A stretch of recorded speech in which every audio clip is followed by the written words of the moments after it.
Good evening and welcome to another episode of Parallel Projections where me, Michel and Jasper, who's not here yet, play through Planescape Torment. It is Jasper's favorite game in the whole world and I never played it before except for the previous episodes that we did. And I'm looking forward to continue my journey tonight in the amazing city of Sigil. Before we go to that, we have some announcements. When you tune in on Twitch, you might have noticed already, but we hit affiliate status with Twitch recently. So you can subscribe to our channel now. If you have an Amazon Prime account, you can also subscribe to us on the Prime account. Through Amazon Prime. It helps us out tremendously, so if you like the content that we make and will continue to make and will add even more content, please subscribe. It helps us. Follow on our Twitch channel. Also, if you want to see our previous episodes, go to our YouTube channel where we have the previous episodes of Parallel Projections, the show you're watching right now, where we play through Planescape Torment, but also the episodes of our main show on this channel, which is the Precipice of Dreams. And this is a 5th edition Dungeons and Dragons actual live play, where me, Jasper, and some of our best friends sit around and play Dungeons and Dragons every fortnight on a Monday. It's alternating Precipice of Dreams with Parallel Projections. We have a third show, Talking Void. This is a show where Jasper, who will arrive shortly, talks about our Dungeons and Dragons campaign, about tabletop role-playing games in general, and always has a theme of the fortnight. Tomorrow's theme is what is the best plot twist one of your characters ever experienced in a tabletop RPG, and I'll be his guest tomorrow as well, so tune in for Talking Void tomorrow. Also, previous episodes are on our YouTube channel, as if that is not enough. Also, if you like what we're doing, go to our Instagram and Facebook accounts. We are sharing our artwork, our posts, our announcements, news announcements, short videos on there as well, and pictures of behind the screens, what it looks like around here, which is just our living rooms or dining rooms, but maybe at one point it will be a professional studio and we can show pictures of that. Lastly, we have our own Discord server. Please join us there. You can talk to us about any of our shows or our live D&D campaign. Yeah, without further ado, I will kick it to the intro of Parallel Projections.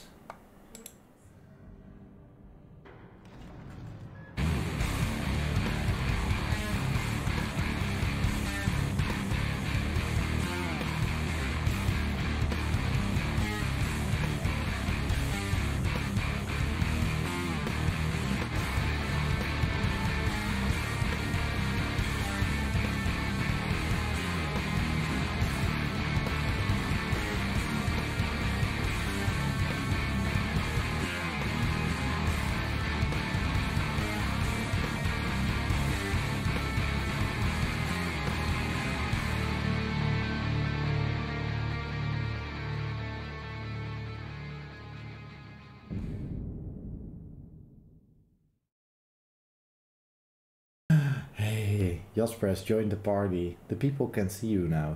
Say hi to the people. Hi, people. Oh, it's so strange to see the delay on stream.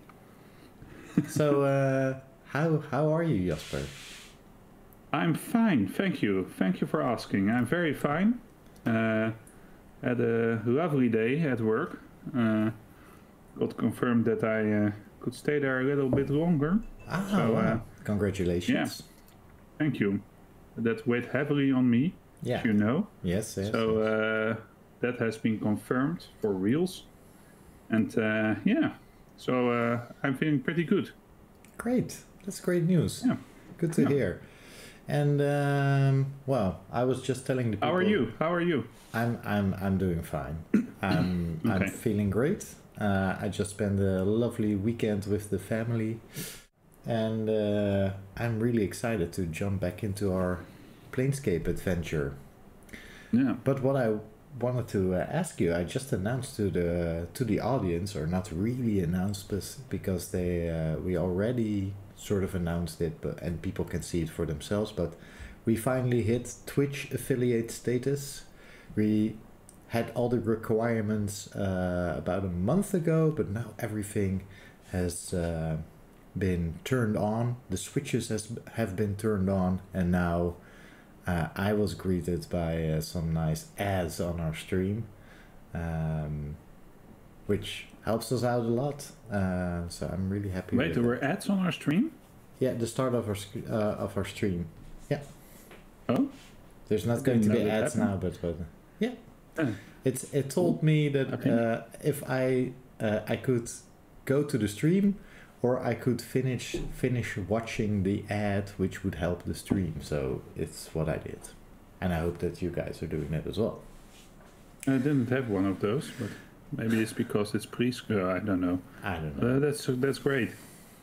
I always have a bit of a strange feeling about commercials at the start, at the end of any YouTube or well, if Twitch the YouTuber or the Twitch streamer gets paid for it, then yeah, that's of course, because that's why I do it myself as well. When I watch Twitch and YouTube, I watch I at least watch the initial commercial, the halfway commercial most of the times, and the end commercial if there's any. I watch that as well. But it always feels strange that when you are doing it yourself and suddenly you are this official business of having a stream that is really to try to accomplish something. So yeah, it's cool, but it's well, it's exciting, man. I don't know. Exciting. It's exciting. It's different. It's yeah. Well, I think that everybody understands that there's always a bit of this double feeling about it. But yeah, I love that we as a group have gotten to this stage of our Twitch career and our soon, I hope, our YouTube career as well. Yeah, I'm really proud of that. Yeah. Yes. And thanks for everyone who supports us. Of course. Our thanks to everyone who supports us, watches our streams, likes, comments. It really helps us out to continue what we like doing, and let's make this content either our main show, playing Dungeons and Dragons or other tabletop RPGs, and working on our own stuff as well. Besides that, we have a lot of cool projects that we want to do, and for that we need you guys. So these are just the first steps in a larger scheme. Story. That's better. I like that. What did you say? Scheme. No, not a scheme. I almost feel like it's a pyramid scheme. Yeah, sounds bad. We try to provide great content and hope you like it, and maybe you don't have to, but maybe reward us for it. But if you tell 8 others, then and those 8 others tell 8 others, then yeah. Okay. Oh, you launched the game, so that's cool. Yeah. I'm going to switch to the game screen. Here we go. We're all in. Yep. Yeah. I can do this a bit. So. Buy a gal a drink? No, you won't. Okay, so did we finish all the quests here? I have no idea. We were back in to finish I have no idea what we did last time. I'm gone. Oh, you're gone, but you're not on my stream. Okay, So let's take a look at the journal. Yes. Journal screen. Find Farad. Find your missing journal. Find the source of Farad's bodies. Help Seftai get a revenge. I think we did this, right? Group of Chaos Men called the Starved Dogs. Yeah, we did that one. Yeah, so we can talk to her. And then the watch thing was broken. Maybe it will be active at a later time, but... The watch thing? Noroch. Yeah, that one. Oh, Narash. Yeah. Indeed. Then And we still have to find Kradok. track down a thief disguised as a dustman for Narash. We did this. Oh, we can talk to the Narash then. Yeah. Okay, we have to go there for Seftai as well, so... Yeah. Agree to the... Yeah, okay. And the thing that we ended on last session was helping out the poor girl who kept... who was afraid to step through any doors or arches. You say poor girl? That's so funny, because I feel like she's an old hag. Poor woman. What's up? Oh, here we go again. Endure. Enduring grows strong. Damn it. Oh, you're already fighting. Yeah, I mean, this happened Okay, so happened last time as well. I shall Yeah, serve. so I'm trying to get some sense of what's happening by I hear watching your words. the Discord, and then switching back to the other thing if we are in conversation. Okay. If that works, then that would be great.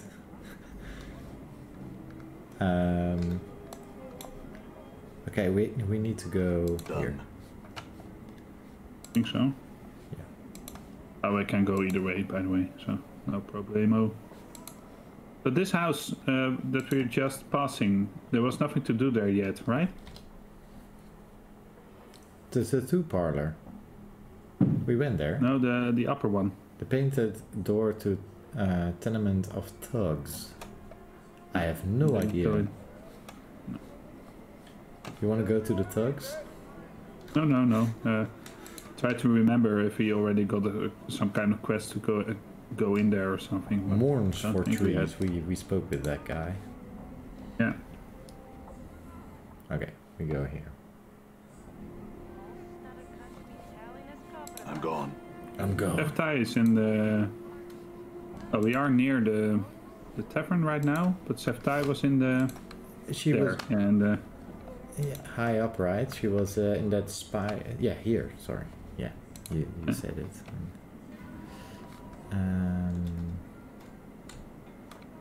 Seftai. Is it too dark? No, it's darker on my screen than it is on the stream. I see. You again. The woman turns to face you, her lips peeling back in a snarl. You have news for Seftai? You I can found read the it? starved dogs barking and penned 3 of them into the dead book. Updated my journal. The powers be not blinded at justice this day. The woman reaches into her spider-like hair and draws forth a copper earring. Here you are, a pretty bit it should fetch. 'Tis worth 33 coppers at least, I'm sure. It belonged to one of me sisters, but she won't be needing it anymore. Very well, farewell, Seftai. Alright, we gained experience. Yeah, so now I have to switch back Oh. because this is... Oh man. Again, new thugs.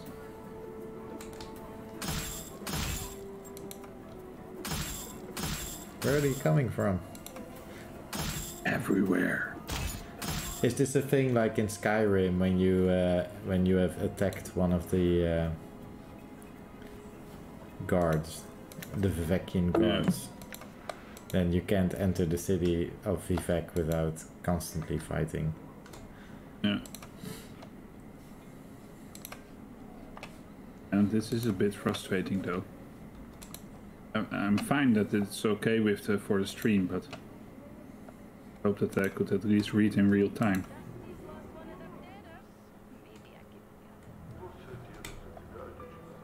All right, Narash.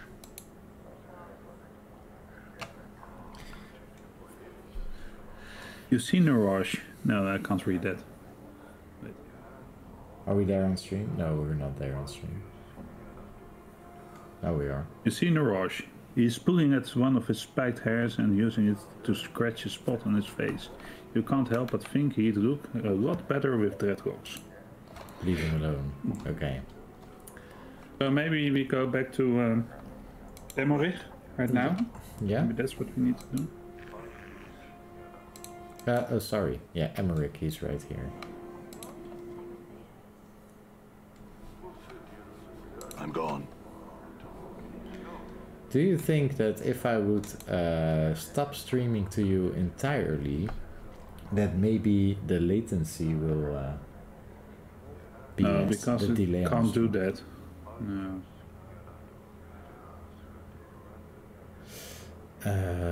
But the funny thing is that the stream is alright now, so he's recording you. it is kind of a bandwidth thing then, right?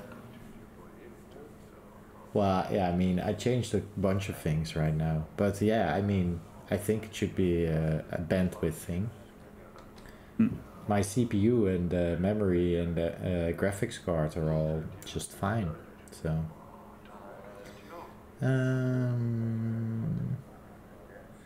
Emmerich waits. Can you tell me about the Dustman infection?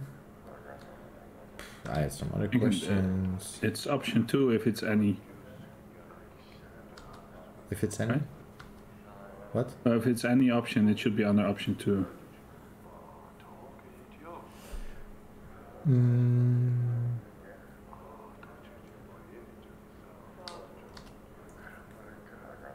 Okay, I'm just clicking through to see if I can, yeah, that one, that one. Well, no, doesn't even mention me joining their faction, so. It That's seems strange, that, right? Yeah. Yeah. No idea. Okay. I'm gone. So there are still 2 other. Can we go to the map or not? Yeah. So. To the big map, the world map. World map. So we have been to 2 of these locations, right? And then there's the thing in the middle. I can't read this right now, but it's alley of dangerous angles. And then we have this. We accidentally walked into the southwestern part of the hive, and we have not been to the northwestern part of the hive yet. So all this time we have just have the northeastern and the southeastern part of the hive. But where are we now then? Northeastern part of the hive. Yeah, right Where here. the marker is. Yeah. Okay. So where do you want to go? Well, the thing is, there are a lot of things happening here. Yeah. Because we can go. Well, Red Picker Square apparently is to the west. Right? Yeah. Yeah. I see. So You want to go already. So you want to go there? No, but so we have to go to the left anyway, to the west anyway. That's what I was going to say. So let's just go to the northwestern part of the hive then. But the thing is, we could decide to do it in another order, like go to Red Picker Square and just see what happens there, and then if it doesn't Well, I mean, suit us yet because of our level, or we finished most of our quests, right? well, in this part, yes. Yeah. So we can just go to the northwestern part. Let's make our way to. Let's go to the northwestern part. But that's the middle left thing, I think. Oh, Leaving wait. I walked into the dangerous alley. Oh, okay, then I have to switch. Okay. Greetings, stranger. Looks like you're in dark alley shift territory now. Looks like you've got a purse that could use some lightning. You better pray it's got enough.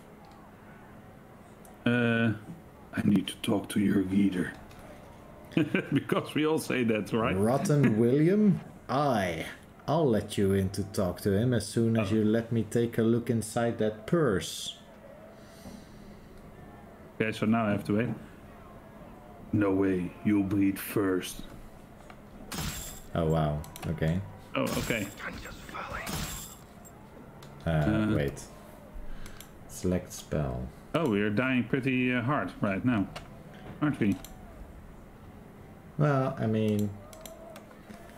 Oh wait, you got no spells. You have spells? There's... Wait. This is 2nd edition Dungeons and Dragons, you know?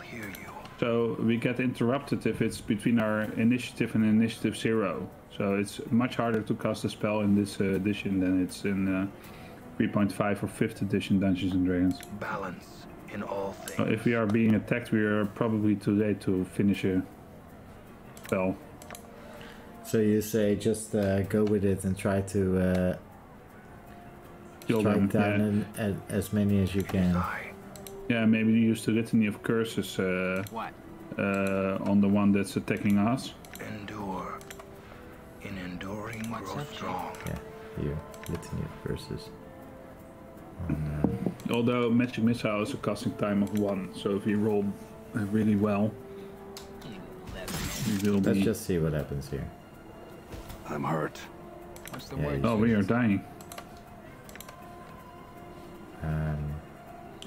I can probably...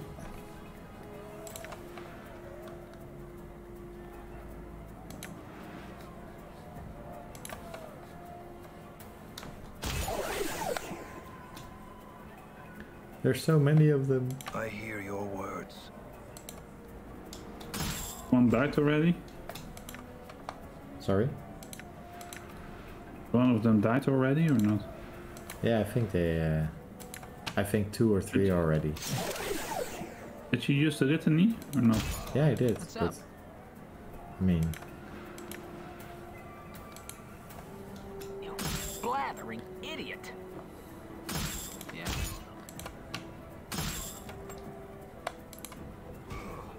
I mean, I am screwing this up All right. pretty hard. I will hear you. So again it has come to pass. Damn Yeah. it. It's difficult to get into it every time, Cut it out, like will ya? the controls and stuff. Done. Okay, I forgot Anyway. what we can do and stuff like that. Okay, don't go there. That's the thing. Let's just go downstairs, yeah, and go to the west part of town. Done. Cat is a bit silent tonight. What is? All right. Cat. Chat, yeah. Oh. Not every night can be... They can't all be zingers. Is it a term? Zingers? Yeah. Yeah, for music it is. Okay. There's a portal. That's the portal to the tomb, The right? mausoleum, yeah. Okay, where do we need to go then for that entrance there? Need to go here. Yep, go.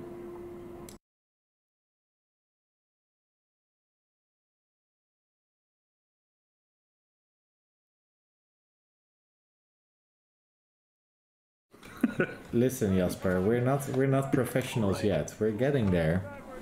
And there's a lot of stuff we do right, I feel, but Yeah. some things... So I'm going to say in chat, hey, yeah. Now we have 2 viewers. We went down from 7 to 2. Hopefully they'll return. Maybe you can do a shout out that people restart their streams. Damn it. I can do it in chat because they're still in chat.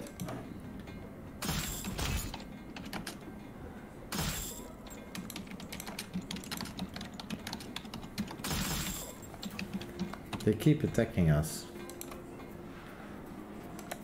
Dirty red charm. Oh, there's a lot of doubles here, right? Yep. Okay, so that's interesting. I have to... This is our life now, man. Just one thug at a time. Wow, there is a lot of doubles here.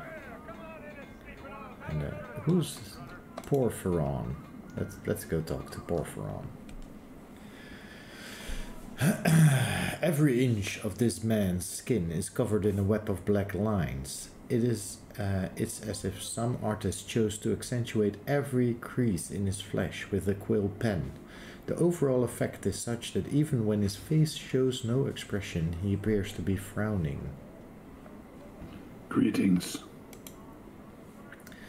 This one has a name. This one is called Porphyron. The man's voice is like a gong. As he speaks, the lines on his face bend and settle into a series of spherical patterns. This one would know. Why do you address this one? I want to ask you some questions about the city, for some reason.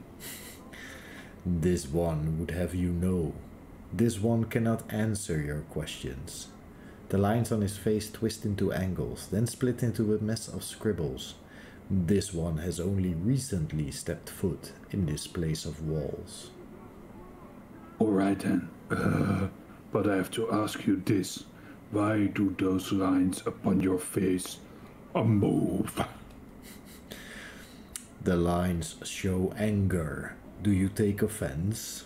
The lines slowly straighten, forming into gentle curves. No offense was meant. Will you accept the many apologies of this one? No offense taken. Why are you angry? This one tells of events recent. Did you know this one was beset by 3? The 3 demanded an item of this one. This one feared an attack. What does this one do? This one surrendered the item. Well, you were right to be afraid. If there were 3, then they might have killed you, had you not given up the item.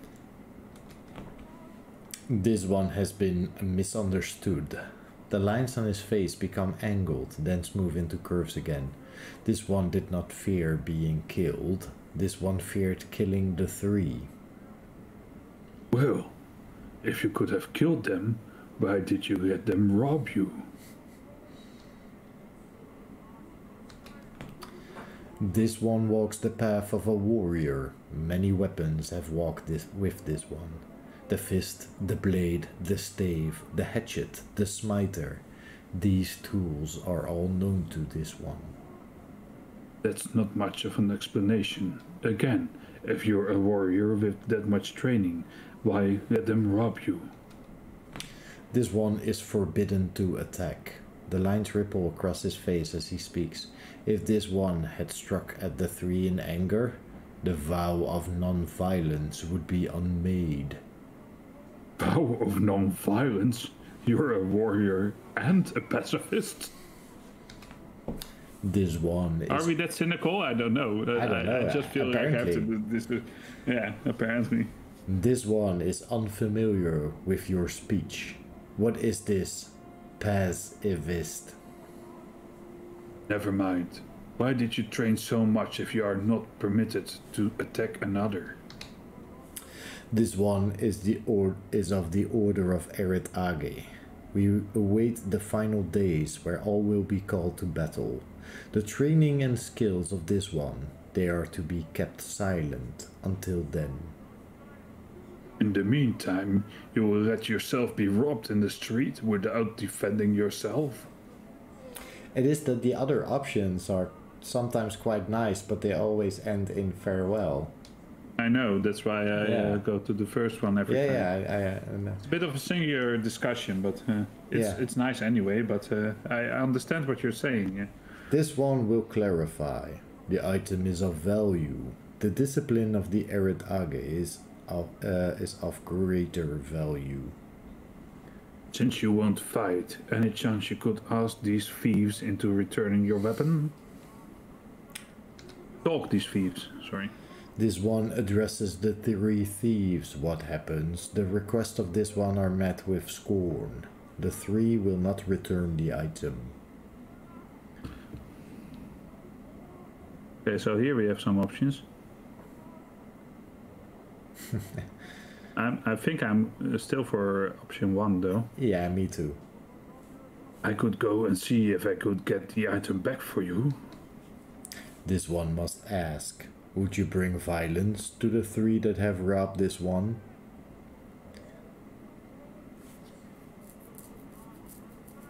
Well, maybe option 2 is interesting here. Yeah, I agree. We are charismatic. This one fears a message absent of violence will not be understood. The lines on the man's face form into a series of ellipses. This one is not opposed to you trying. Alright then, what is this item you have lost? The item is this, a rope of black and red prayer beads worn around the neck. The worth of these beads is not measured in copper. The worth of these beads is measured in faith. Alright then, I'll see if I can find this necklace. Do you know where these three fucks might be? By the way, I'm watching the stream now, so there's one positive thing, is that the stream indeed is faster than it was last time. Yeah. This one knows where the angry words were traded and the item lost, by the bar that burns inside. The three were outside the place, dressed in black and red. 3 robbers dressed in red and black, outside the Smoldering Corpse Bar. I go find them. Farewell. Updated my journal. Every step we take a step backwards. Like we just came from there, and we already have a mission to return. Okay, so but Jasper, a thing that I could do now is if the stream indeed is fast enough now for you to follow along that way, then maybe I can just stop sending it to you. Oh, you can. Won't that mess up the cameras? Yeah, it will mess up the cameras. So maybe not now. Maybe some other time. Oh, I like this frame as well, with the Lady of Pain just in it. Great job, Michel. Thanks. Can we talk to Adabus or not? Oh yeah, we can talk to Adabus, but I think that they always say the same thing, right? As in they don't say I don't know, anything, they're apparently working on something here, so... Yeah. Yeah. Greetings. Oh, no. You see Adabus, it is dressed in the long flowing robes and it's floating slightly above the ground. Greetings.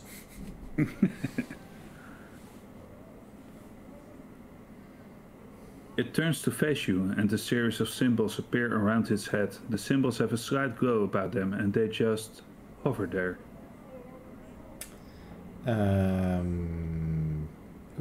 It is interesting that you can ask your teammate to translate now.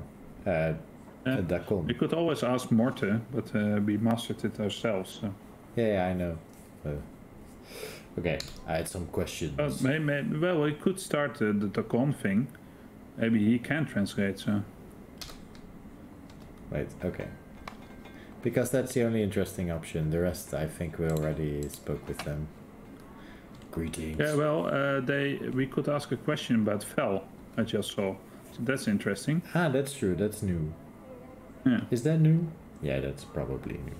Dakon nods. Ask him who he is. Ask him what he's doing. Ask him to tell us about Fel. So I would just say the nods. Oh no, the nods. Yeah, no, man. Wait. I'm just sorry. I'm just clicking through the thing now. Can you ask some more questions? I just wanted to see if it was worthwhile reading. Ask him what he's doing. A batch of symbols appear. What did he say? The con? It says it's attending to its duties. Yeah, he's literally just saying. So we already knew that. So should we do it ourselves then? Maybe we can. We do it ourselves. I had some questions. Can you tell me about the fell? About fell. A lone symbol appears over the Dabos' head. It is a white oval split by a black lightning bolt. The Dabos floats the symbol for a few seconds, then turns away, ignoring you. Farewell then. Great.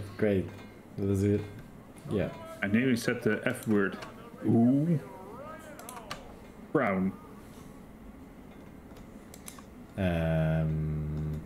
Did I see a marker to the north where you could leave the space around that place? You might have. Yeah, because that's the way to Rack Picker Square. Apparently, yeah. Cool. Alright, we're just walking around. For our podcast listeners, we are just walking around on the streets of Sigil. We see some nice buildings, some dirt on the floor, some, what's this? Spider. Mar, who are you? Come here, he says. Want to earn some drink? We by the way, I think we skipped a guy called One Ear earlier, but who? One Ear. Okay, we can go back and see. I was trying to scan all the names, but it just said like Thug, Harlot, Thug, Dabos. Okay. So that's what? Yeah, you can do more. Is he a she or she a he? They. He's a he, right? He. He. It says he. Your first impression of Mar is that he needs a long bath, preferably away from any creature that has any sense of smell. You can almost see the stench waft from his body in sinister yellow tendrils. He motions towards you frantically in an effort to get you to come over and talk to him. Approach this person and hear what he has to say.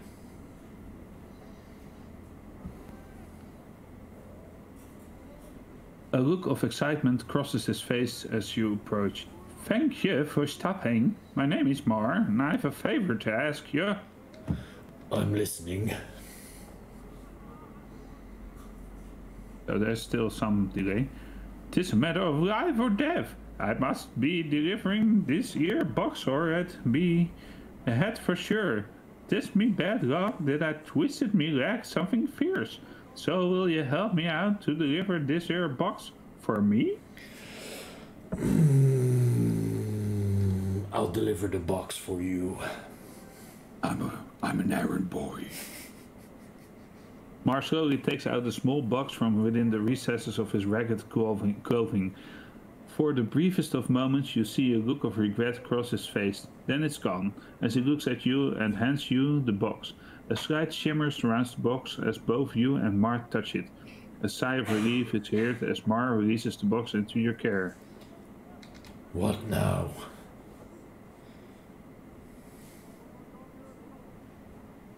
This be needed to be delivered to Guatrana. It can usually be found somewhere down in the southeastern section of the hive. Oh, and lest you tried to say I didn't warn you. Whatever happens, don't open the box. And don't leave the hive with the box. Now, be off with you. Now, Jasper. In case you didn't know, telling me not to open the box. Oh man. So I'm not Bowen right now. So I agree. So for those that are watching this and not our main show, The Precipice of Dreams, in our Dungeons and Dragons live play adventure here on Twitch and YouTube, we also received a box, and we were told not to look in the box, and we did. Found a magical item. No, that's not true. You did. What? No, Thomas did. Thomas Gunther, Solwing, and Oddleaf did. So, is rooking an active thing, or does it happen to you by accident? Well, I mean, who are you referring to? To Solwing? Oh, me then. Because I didn't want to look in the box, but I got to see it anyway. But, you know, if we are looking into the box, I didn't look into the box, it's just what was brought up, and I saw what was inside. True. So I was a victim. That's what I have to say about that one. Okay. So, let's just... Updated my journal. I'll be back when I deliver the box. Or something like that. Oh, he's running away. Did you see? Yeah, he ran away. So there are all these bodies lying there? Yeah, those beasties. Spider, crab, things, bugs. I don't know. They're bugs. Collector. Ah, One Ear. That's the one you refer to. Let's talk to One Ear. You see a shady-looking fellow standing before you, picking his teeth with what appears to be a tiny metal fork. His chest is covered by patchwork armor adorned with large spikes, and a long knife hangs at his side. You notice he is missing his right ear. Pass on by. Breathing. Updated my journal. He regards you coolly from the shadows, as if sizing you up. I said Greetings. What's the matter? Your other ear not working?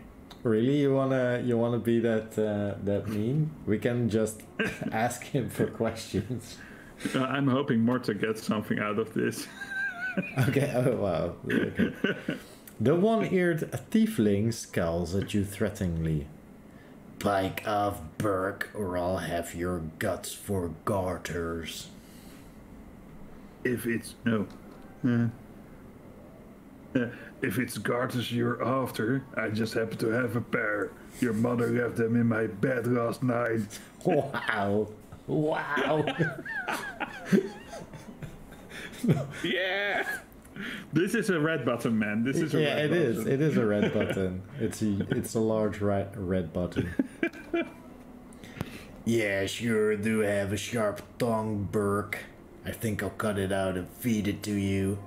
He lunges at you, his knife leading the way. Oh, okay. Defend I yourself. didn't see that one come. You didn't see that one coming? I thought we would have a way out of it, or he would just start laughing for something. I like you, Burke, you know, by... Okay, we just killed a tiefling. For no reason. And I don't know how I feel about this, Jasper. Done. I thought we decided that we would play the good guys. Yeah, well... isn't good determined by its opposite? I know that's Officer. No, really, I am. So we could really appreciate the state of the world that's in. It's too good, man. Okay. Wow. Another named character, Moltz. This man appears less dour and wary of passer-by than the people around him. He moves with an upbeat gait, casually scanning the ground to either side of him as he goes. As you approach him, he nods a friendly greeting. Greetings. Hello, Cotter. Say, you seen any deaders about? None nearby, no. I have some questions. Too bad, he shrugs. Had some questions, did ya? Ask away then. What are you looking for? That is, of course. Don't you recognize the robes of a collector? He grabs a hold of the cloth and holds it up for your inspection. So shall we let him talk? Yeah. No. Aye, collectors. He indicates his ragged brown robes. These here are collector's robes, Cutter. Any poor sod you see wearing these, me for instance, is most likely looking for deaders, bodies, to sell at the mortuary. He shrugs. Whatever it takes to get by in the hive, right? Do the collectors work together? He laughs heartily. Hells no, we all dress the same, but there's only so many deaders to go around. We band up usually, and competing bands, packs, gangs, whatever you like to call them, aren't none too friendly with one another. Are there rival packs of collectors near here? He nods. Sure as Sigil's round. Most collectors in the hive call Kip in Rackpicker Square, a dump just north of here, through the large gate. It's mostly run by Sharegrave's Lados now, since we fought most of Farad's boys off. Tell me about Sharegrave. Sharegrave, he's my boss. I never speak with him though, never ever seen him so too close like. Keeps to himself mostly, and runs things through a few underlings. You can find him in case at You can find him in his case at Rackpicker Square, but I'd stay away unless you got good reason to talk to him. He's a bit peery, a stranger as he is. Hey, you, tell me about Farod. Don't know much about the man myself. We spent a lot of time fighting his boys, but they all suddenly disappeared, along with Farad. We still catch the occasional straggler in Rackpicker Square, but we've no idea where the rest are hiding at.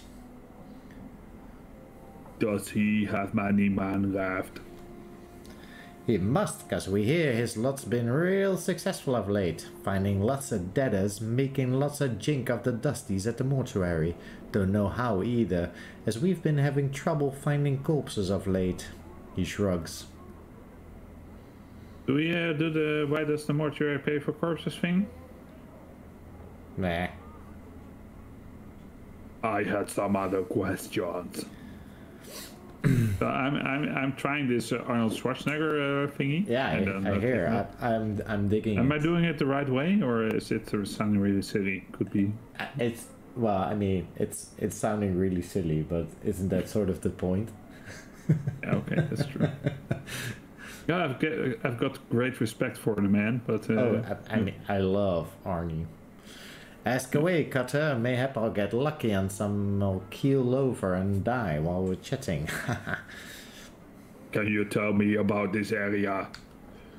This is the hive, Cutter. What we hivers like to call the arse end of Sigil. Not that Sigil's got an end, being round and all, but you know what I mean. Anyway, north or west of here, through the big gate is Rackpicker Square, where collectors like me call Kip. Don't know much about the rest of Sigil, I'm afraid. I'm searching for a Jordan I've lost. No, I haven't run across one. Tell you what, though, if I do, I'll hold it. I'll hold on to you for. I'll hold on to it for you. I'm also looking for a man named Farod. The collector's boss. Don't know much about the man myself. We spend a lot of time fighting his boys, but they've all suddenly disappeared along with Farad. We still catch the occasional straggler in Rackpicker Square, but we've no idea where the rest are hiding at. That's all I want to know. Farewell. And farewell to you too, Cutter. He waves and walks off. So I'm a big fan of Arnold Schwarzenegger's work. you know, I'm really curious about the new Terminator movie. Which one? The one that's coming. The one that's coming? With Arnie and the original Sarah O'Connor. I mean, I haven't seen it, but wasn't that already... Is it out? I don't even know. I think it was already out, right? I didn't see it in the cinema. I haven't seen it yet.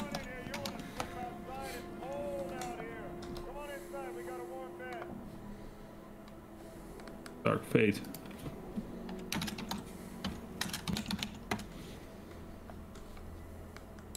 Ah.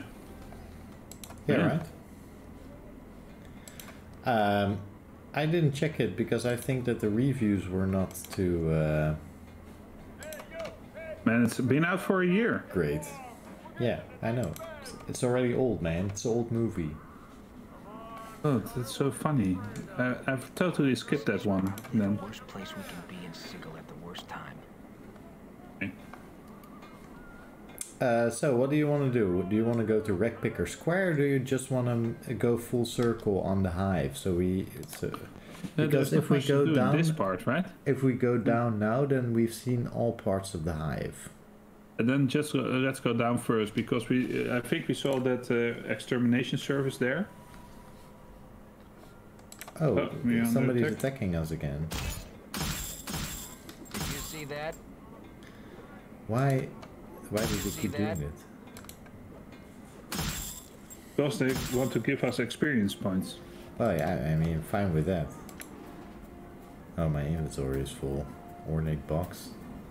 Okay. What? You then. Thanks to Tacom. Okay. Still have to find a decent spot to sell our stuff, right? We still haven't really found the spot to sell our stuff. Oh. All right.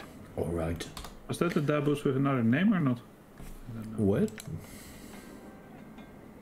Oh, no, not. Dabos. It's just because of the way I'm viewing it right now. Okay. Scroll of Ice Knife. Dirty red charm. What does it do? Red tail charm. Plus 10 stealth skill bonus. Pickpocket skill. Alright.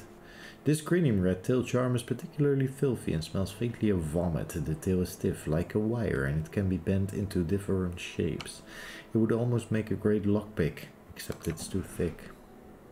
Copper earrings. This crude copper circlet looks like it has the victim of a...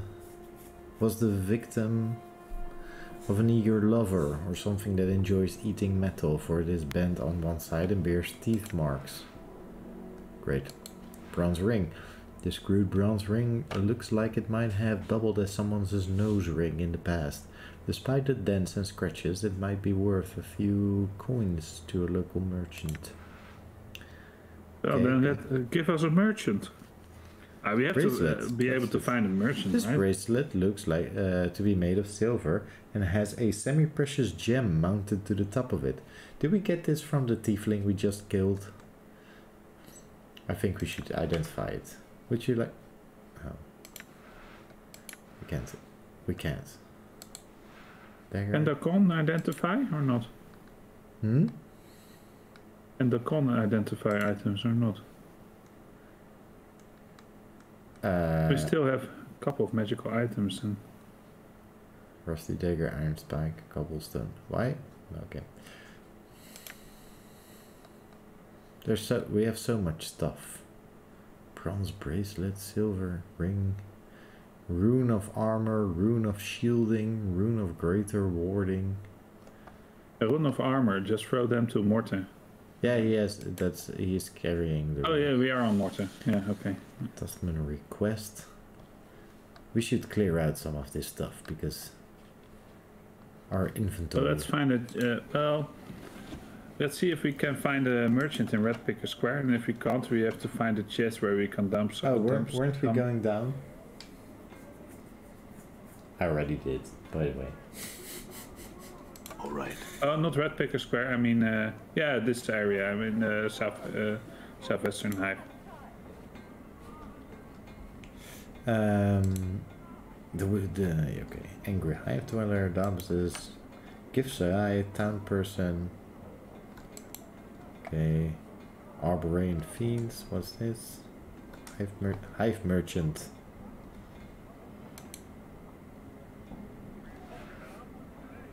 Rags. Really? No. It says hive merchant. Are you the hive merchant? Yes. You read. What do you have? Oh. The older merchant has a worldly look about him. His deep voice is gentle but confident. Ah, hello there. Are you ready to sample some of the most delectable trees from across the plains, my good man? What do you have? I can't do it. I accidentally stumbled upon that one. All manner of delicacies to delight your palate.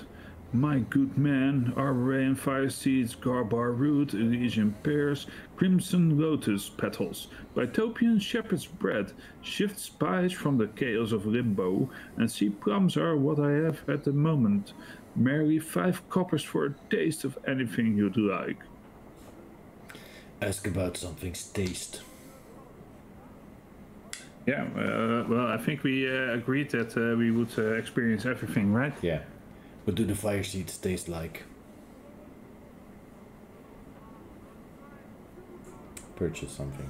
I can only suggest you to try it, my good man, and see for yourself. Oh. It's not really...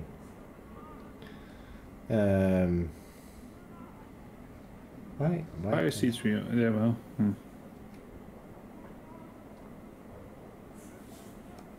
Still no shop then.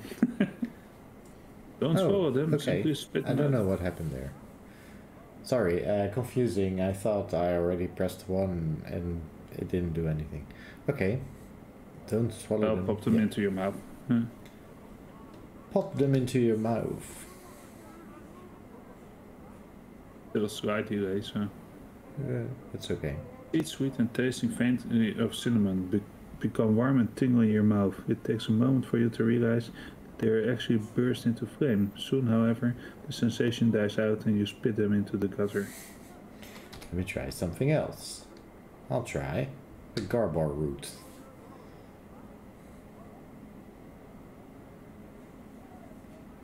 He offers a small brown cube of what looks to be rubbery vegetable matter. It's quite chewy. Do not swallow it, but spit it out when it's no longer when it no longer has taste. Pop it in your mouth.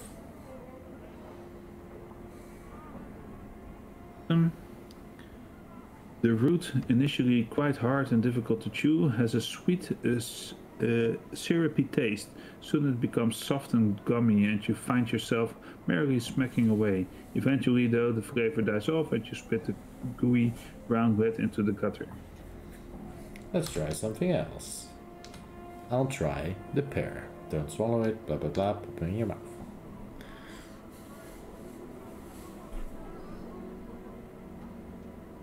The seed, sweet and tasting. And We faintly already of had this cinnamon. one. It's not going. It's fire seeds. Yeah.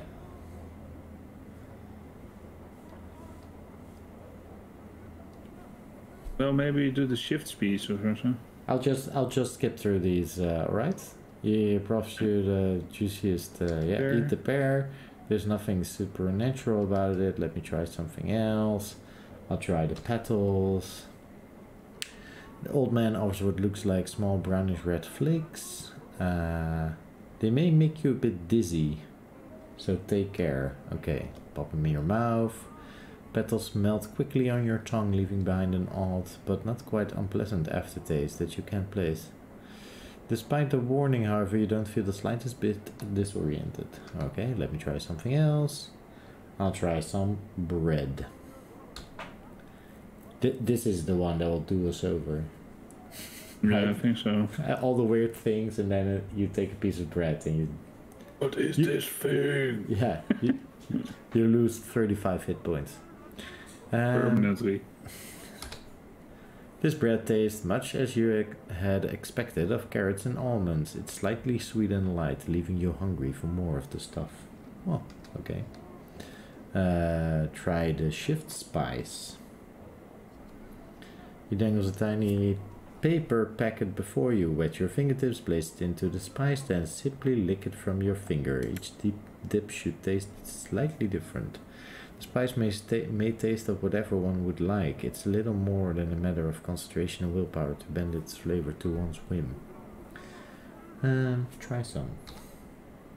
You finish off the entire packet in a matter of 9 or 10 licks. As promised, each taste provided you a different flavor. Great. Sea plum. He hands you a small plum of old blue-green color. Eat it. The plum's rind is slightly bitter and extremely sour, enough to make one grimace and shudder, but the fruit's meat is remarkably sweet. Try something else. We tried everything. Okay.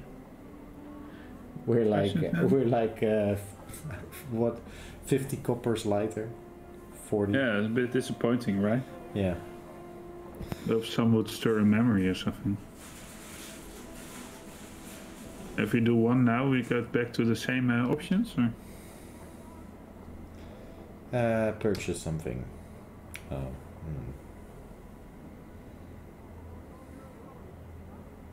Yeah. Okay. Yeah, that was an experience. So, we still can't sell our stuff then. There's another hive merchant here. This seedy looking fellow is quick to spot you looking at him. Basha, get over here. Come see what I got for you. Earrings and waves you over. What do you have to offer me? What do you have to offer me? Okay. Did we have? Are we in the screen? Yep, yeah. Finally. So we're going to sell all the stuff. earrings. Yeah. Sell. Ancient copper earring. That's okay to sell as well. Yeah. Sell.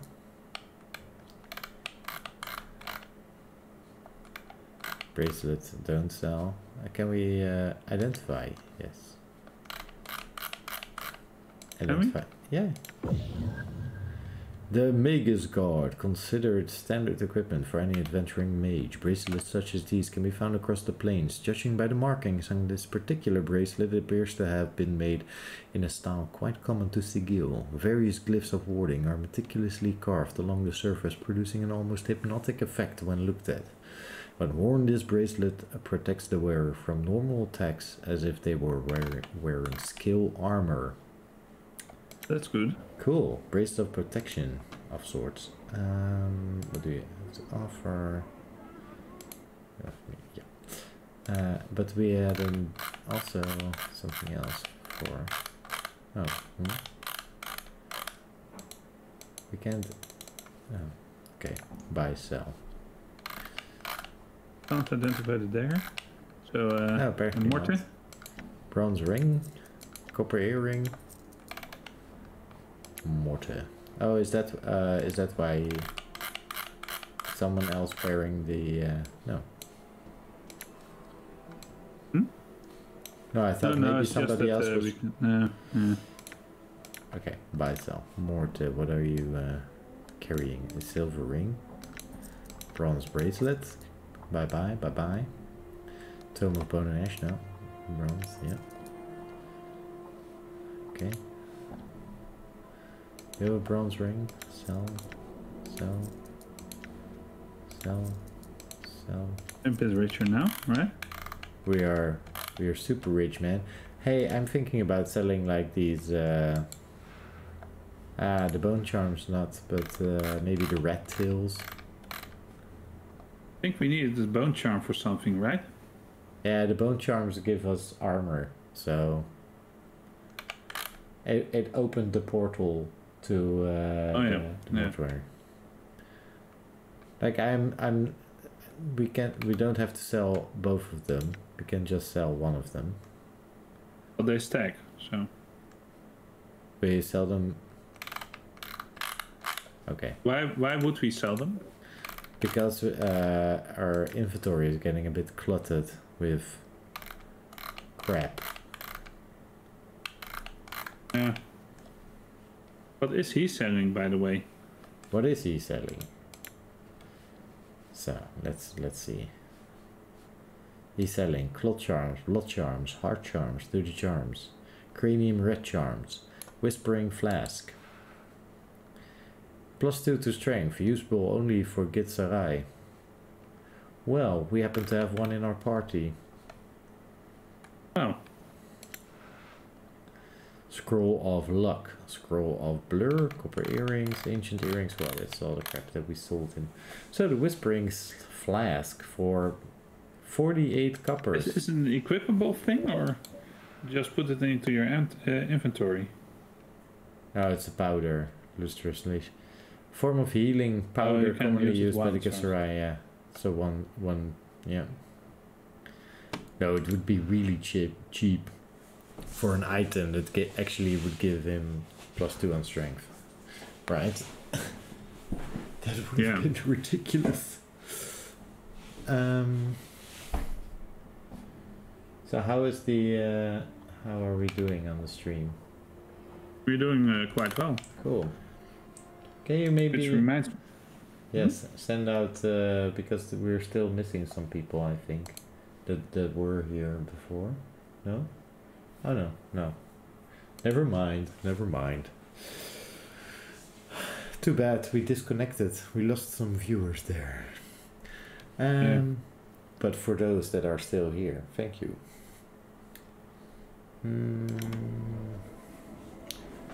So these are all different merchants. Do they also sell different things?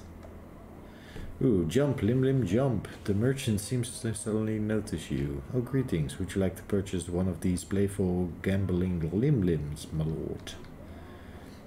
Not yet. Just what are these Lims? They're from the Outlands, my lord. Neither woody insect nor animal. They are friendly, playful, and quite loyal. He takes a sidelong glance at the Lims, then leans close to whisper, "Pretty tasty too, in a pinch." Interesting. I had some questions. Sorry. Don't worry.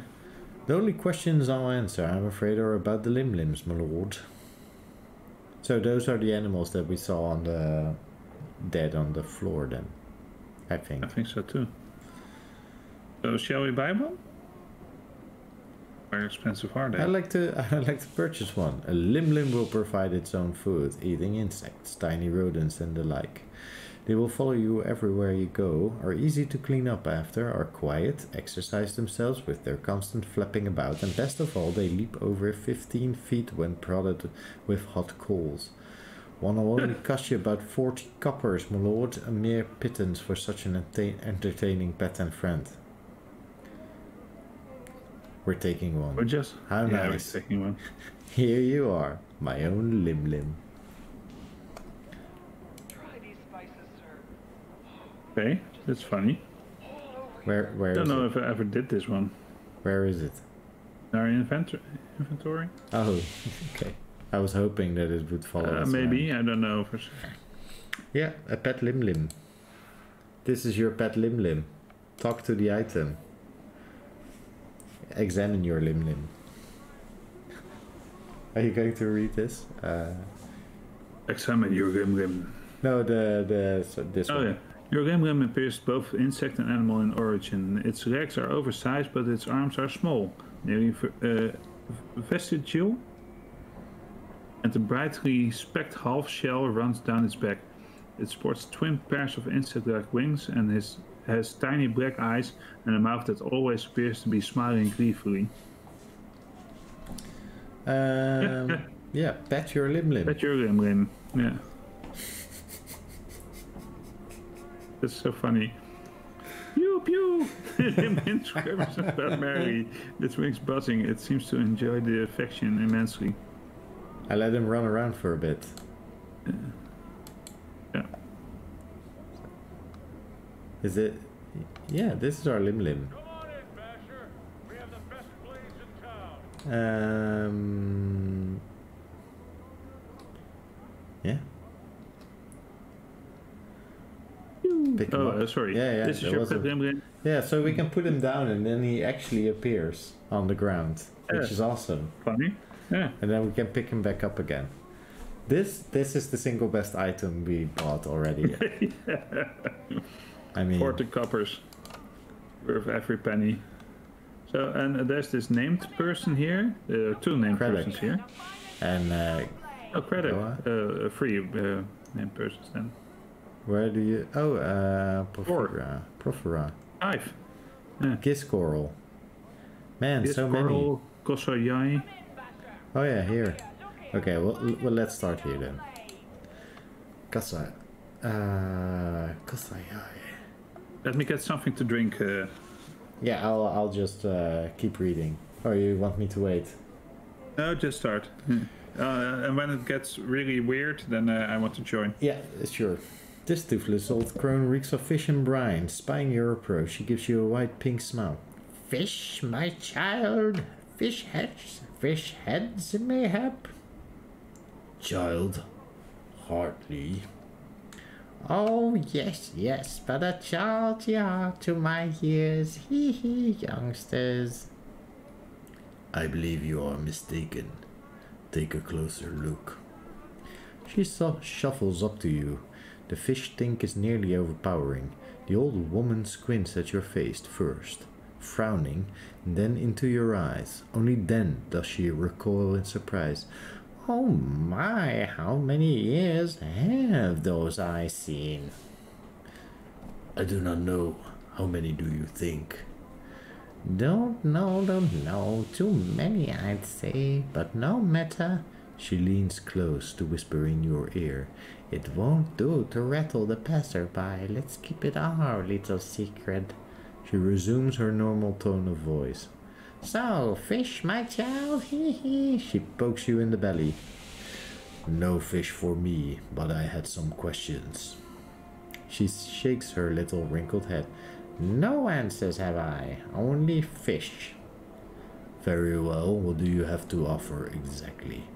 Oh, I fish, my silly child. Fish of all sorts. And fish heads, for those who are too short of jink for the whole ones. Teeny tiny fish heads. Hee. Where do the fish come from? They are brought to Sigil from all over the plains, my boy. Would you like some? I sell only the heads. Should you be short on jink? I have no need for fish, or their heads, for that matter. Farewell. Okay, interesting. Giscoral. You see a spindly-looking merchant with a brush of grey and red stubble across his chin. He wears several layers of brightly colored robes, so much so that he looks like a flag with arms and legs. He's shaking slightly as you watch. Greetings. Aye, Giscoral. He bows and spreads his trembling hands. As he does, you notice his hands and forearms are a twisted mass of black scar tissue, as if they were once badly burned. What are you selling? Giscoral buy cloth. Giscoral voice ticks like a clock, flat and measured. Giscoral sells cloth, washcloth, mend cloth, and he gestures at his layers of clothing with his shaking hands. Wear cloth. Can I see what you have? Rags, bandages, needle and thread. Okay, great. Was that it? How did you hurt your hands? Giscoral doesn't seem to have heard you. He answers only with his spiel, delivered in the same flat, monotone. Giscoral buy cloth, sell cloth, wash cloth, mend cloth, and he gestures at his layers of clothing with his shaking hands. Wear cloth. Okay. I asked, how did you hurt your hands? Giscoral's monotone breaks. Giscoral buy cloth, sell cloth, wash cloth, mend cloth, and he gestures at himself. But his hands are shaking so badly that he cannot even finish.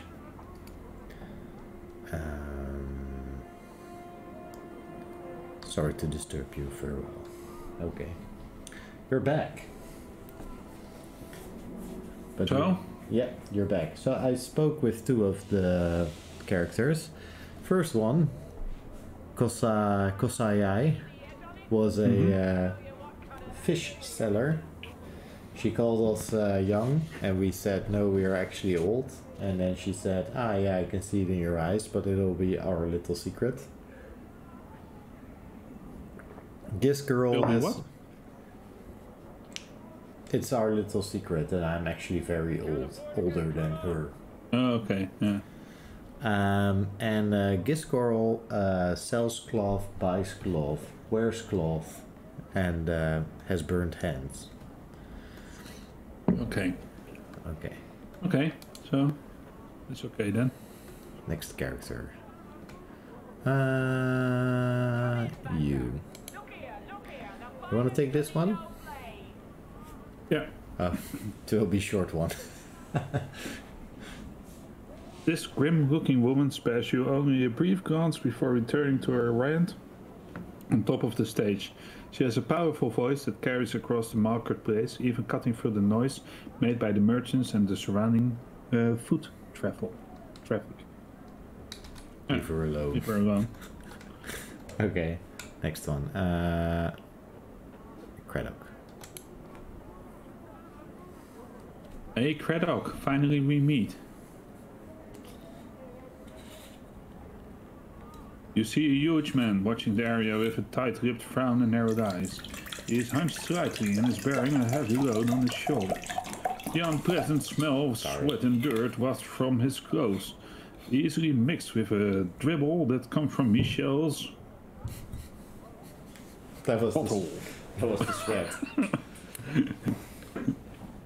Greetings. Greetings, greetings.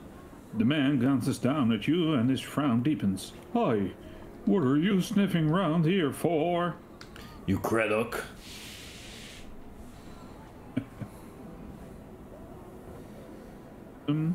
Mayhap. He studies your face as if trying to recall you. If I am, what it be to you? I come with a message from Being the Sender. The message states the shipment must be incursed by the 3rd day, or there will be a penalty.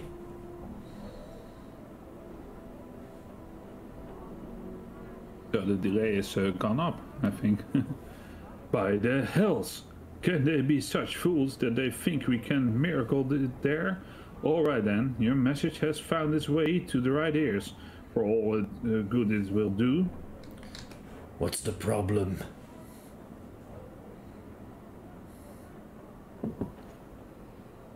Look around yet. Craddock nods at the laborers in the marketplace and scowls. These laggards and half-wits can barely keep up with the load as it stands, and now it needs to be doing in half the time. Do you need any help?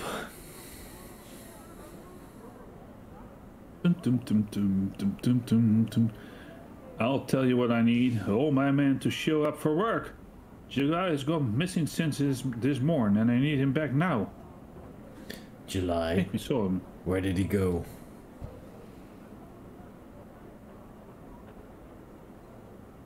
That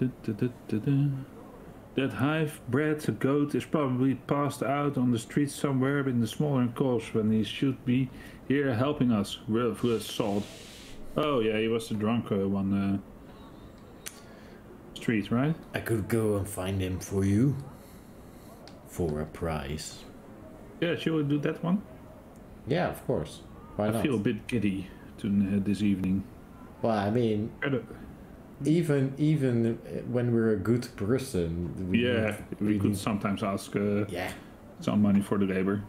Craddock is silent for a moment, then nods. Aye, you find July. You tell him to drag his ruthless, bob-ridden hide here. I'll pay you for the trouble. He frowns. When you found him, now get. Yet. You said he's likely by the Smoldering Corpse. Oh, I should that one be. We know where it is. All right, I'll go looking for my him. journal. Farewell. Okay, and the last character here that's number 4. is Gao. You see a thin, yellow-skinned humanoid covered with a variety of dazzling tattoos. His eyebrows have been accented with black charcoal lines, and his teeth are filed to points.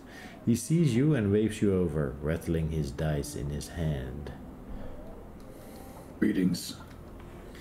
He is about to speak when his eyes, shiny and black like orbs of jet, fall upon Dakon.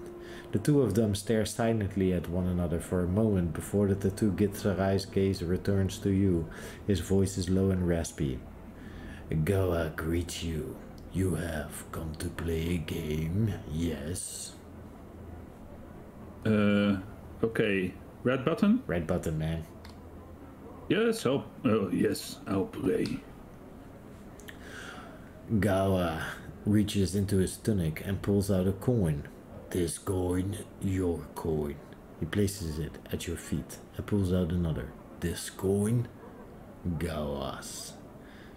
He places it at his own feet, then holds up 2 dice between his thumb and index finger. The dice. We both roll 1. Yes. Go on. Oh. You roll higher. Both coins. He snatches the coins up from the ground and proffers them to you. Yours. Gawa rolls higher. He quietly tucks the coppers back into his tunic. Mine. Neither rolls higher. The coin stays for another roll. So, how much coin will lie at your feet? We're loaded, man. We're loaded. We got 700. 25. We got 700. 50, we got 700. Oh. You wanna red button it or not? Mm-hmm.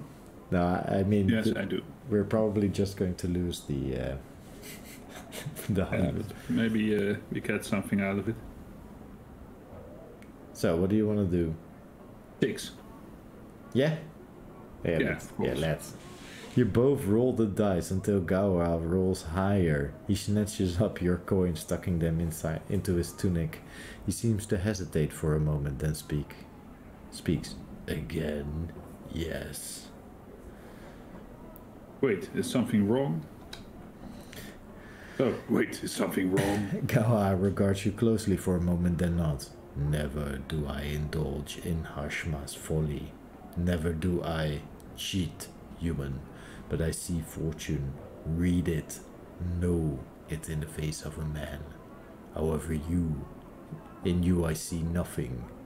I know nothing. You have no luck, no fortune, neither good nor ill. Or you make your own, perhaps. I do not know. He places his dice back into his tunic. We might play later, perhaps, but no more this moment.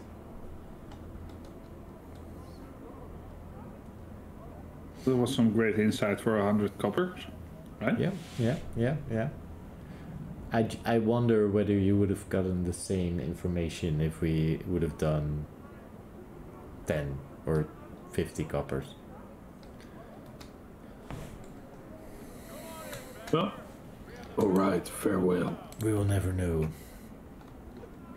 So is this some kind of hole that we are in front of, or? There's another Reckwind. What do you mean? Iron Building. There is an entrance to the left, so. The marketplace. Yes. Office of Vermin and Disease Control.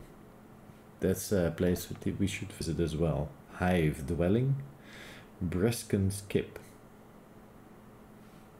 Doesn't ring a bell. Let's talk to Reekwind.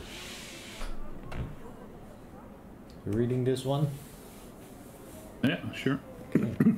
As soon as it pops up. Here we go. This man is looking at you with a strange bug-eyed stare. His eyes are huge, so huge they look ready to pop out of his sockets and roll across the cobblestones. He nods eagerly as you approach, bobbing his head like a bird. And as you near him, you suddenly notice the smell of urine and feces surrounding him. Greetings. The man sniffles, wiping his nose on his sleeve, then opens his mouth to reveal blackened, rotted gums. Stories for coins, sirrah. His breath reeks. It smells like this man has been keeping rotten meat stored inside his mouth. Stories for coins. Oh, man. What? I pressed Wrong button?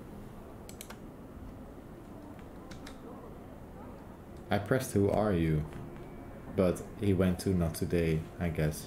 I might have pressed the wrong button. Who are you? The man snorts, thick with phlegm. Names, names. Who you are, who you are. His head does a slight twitch every time he repeats himself. Names. Dangerous, dangerous. He glances at the ground and stirs the dirt with his foot. Dangerous.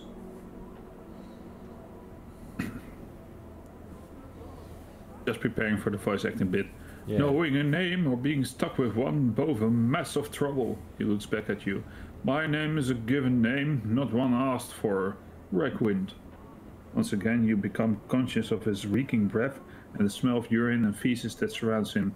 A given name, a given name. Is that your real name? I would say number one, right? Or not? Oh, okay. Not my true name, true name. Reckwind mumbles on, his head twitching every time he says name. A true name's a dangerous thing, gives others powers. He stares at you with his huge eyes and wags his finger. Keep your name secret, keep it close, never let it out. What do you mean? What do you mean? Names are like smells. Things can track you with them. Reckwind coughs, his eyes almost popping out of his skull as he does so. His cough seems to loosen his bowels, for he breaks wind loudly, as if to accentuate his point. If someone knows a true name, it gives them power. He licks his lips. The power to hurt. Oh wait. What's happening? I don't know my true name. Updated my journal. Hey. Well, something is happening at least. Reckwind's eyes widen. Seeing his eyeballs bulge even larger makes you uneasy. Then you are blessed. Blessed! Remain nameless, and you shall be as a spirit on the plains. Untraceable, untrackable, unseen, undiscovered. He smacks his gums wetly. A name chosen, a name given. It always... it allows others to find you and hurt you. Have you been hurt?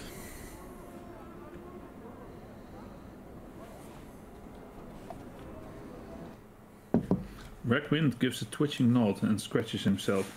Let my name slip once, only once. His eyes film over as if the memory is painful, and then glances at you uneasily. Tell you the story I can.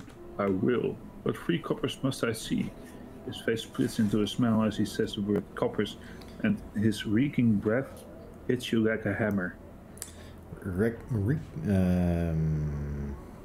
Reckwind gets into a stance, looks left, looks right, then faces you, his face clenched. Then with a grunt he breaks wind again. The smell nearly levels you, but he takes no notice. Cursed! I walk the wards in splendor. He stands up stiffly, nose high in the air. He saunters back and forth, nodding to invisible passerbys. Listen. Updated my journal.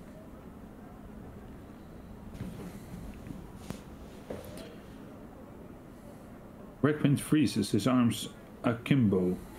Crossed paths with a crossed one. At the look of a pumpkin, his seeds curses. Reckwind then thrusts his belly out so as to appear fat, slick back his hair with his filthy palm so he looks almost bald, and begins drumming his fingers on his fat belly.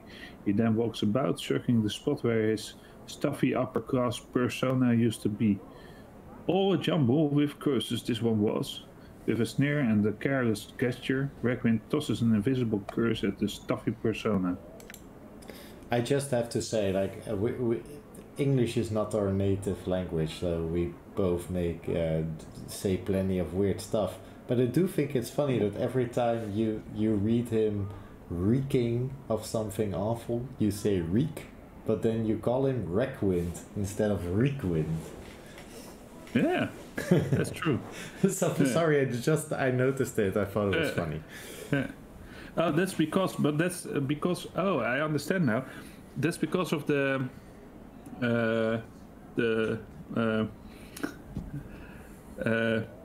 pixels. Because I read it at first as RECK.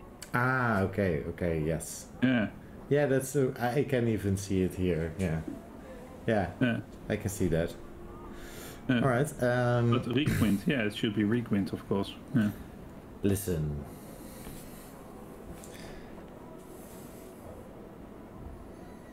Dum-dum-dum-dum. Knew my name, read it slip I had. Oh, it took it all. He stiffens up again, inhaling deeply and resuming his upper-class persona. The persona suddenly crumbles and Requint, here you see, breaks wind violently, then exhales, filling the air with his foul-reeking breath. Cursed with stenches, smells, excrement, came here to tell tales, all good for now. Now Requint is the name. Given name. I see. I had some other questions.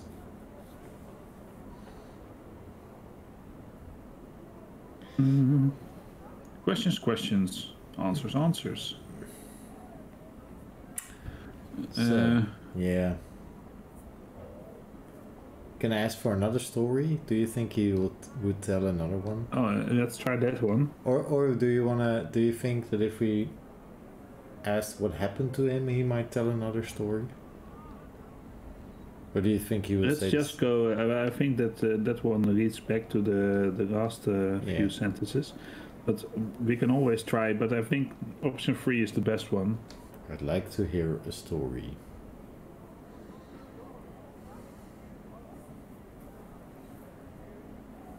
Very well. Is it me or is my camera? My head is so huge on in the thing. That's fine. I've got a huge head anyway. Your head is fine. Yeah. Tell you a story I will, but 3 coppers must I see. His face splits into a smile and his reeking breath hits you like a hammer. Again? Or is this the same? Well, let's just try it.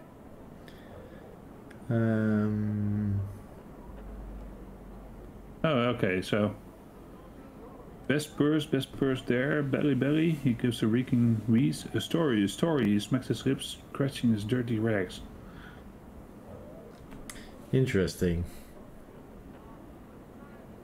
Yeah, I'm going for option 3. I want to hear the story of the man who came to the city without a name or memory and spoke with the cursed storyteller who warned him of the danger of names. Yeah, I like that one.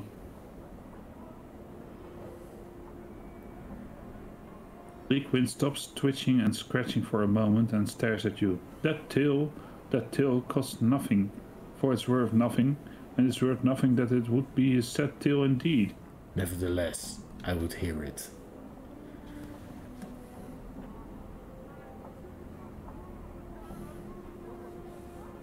Where would such a tale begin? Requint grunts, then gives a reeking wheeze that makes your eyes tear up. He seems to be thinking. It would begin with a man waking up in a mortuary, believed dead, but in truth, only his memories are dead.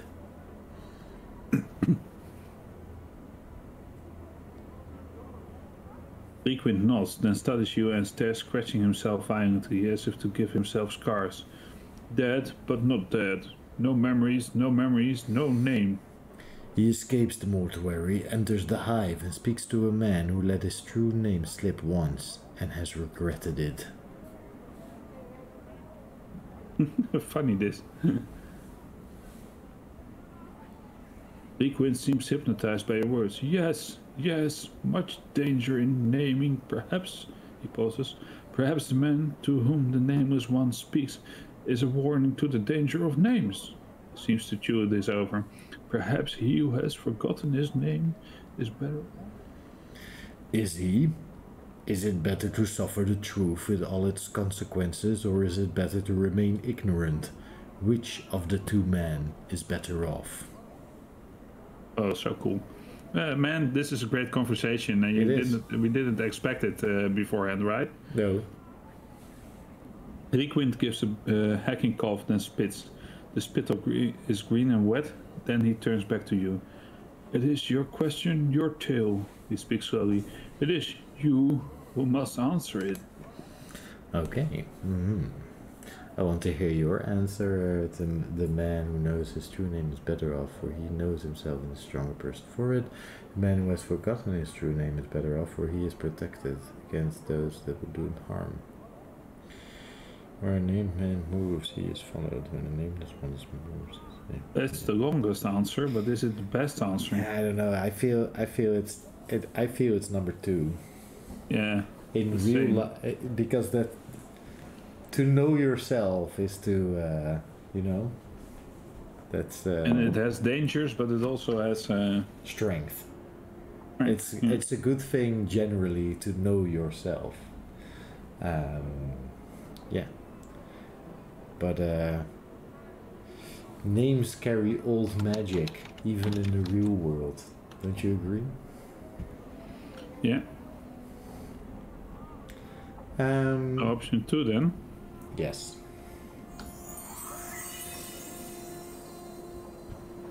Well, that sounded like experience points, but now I have to see the text that's coming up. Yeah, okay, there it is. Reekwind mulls this over, licking his lips. He begins to nod slowly, then mumbles under his breath, as if debating with himself. Eventually he turns back to you. That is a tale with a moral that tells the teller's morals. He coughs and spits another fragrant glob into the cobblestones. A tale that will answer itself in time. In time? Okay.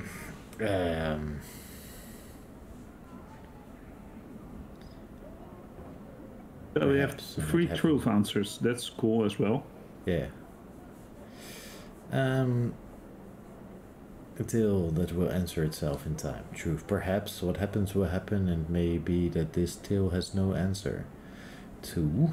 It must have an answer, and every tale has an ending. I will refuse to accept it any other way. Or 3. I do not know. It is not for me to decide. So as I read this, I'm thinking of chaos, law, neutrality. Yeah. Right? Yes. So law says that I think we decided to be mostly lawful, but in this case, I actually do not fully. I mean, I don't know if I like option 2. I have the same thing, and I really like option 3, by the way. Yes, me too. But I do like 1 as well. Yeah. I don't like 2 because it seems a bit black and white. Yeah, and the number 1 is interesting because it has this repetitive thing in it. What happens will happen, which he Reekwind has as well. Yeah, and maybe that this tale has no answer. Like and who are we? Who's deciding then? Like fate or we those are concepts that we do not touch upon. So we go truth 1. Perhaps what will happen, and it may be that this tale has no answer. Yeah, I like it. Reekwind stretches himself for a moment, nodding, then reaches into the folds of his robe and flicks you a coin. For such a tale, a clipped copper, he sneers. No more, for the tale's not finished. A fair price. Very well then. Perhaps there are some more questions you can answer for me. It's almost a sad answer. A farewell would almost be better, you know? Yeah. If this were a real conversation, this is where I would have ended it. Yeah. But because there are options, you want to find the options. True. That's true. But maybe this guy has something to tell about the journal. Do you think so? Let's find out. Not about our journal, but about journals in general. Because, a journal. You know, committing text to paper. Well. Reekwind breaks wind, then scratches his arm. He thinks for a moment, then shakes his head. No journal have I. Okay, so that's no. No journal, man. Not even thoughts of journals. So the funny thing is that, which is what I'm experiencing right now in this game, is that you have all these really deep conversations, which are really good and really give me a perspective on this world that's unfolding before our eyes, that makes it so deep and so fun to play through it all. But what I'm starting to find a bit annoying is that at every point you can I have the same questions. Yeah, the Farod and the missing journal question. And I understand why they did it, but I think it's in a way it's a bit of a mistake. Yeah, they could have guided the player more to because there's awesome conversation in these games, and so that you know that it will be relevant when that question will appear. The texts are like the guys that wrote this did such an amazing job. And it's almost really a shame that all this awesome conversation is hidden in between all the standards. Where's my journal? Where's Farad? Can I ask you questions? Like if they cut that out with 60% of all NPCs, then it would have been a tighter game, and people would have probably been more open to reading all of the conversation. And I think they did a little bit too much emphasis on the fact that you really have to find the right guy to sell your stuff to. Yeah.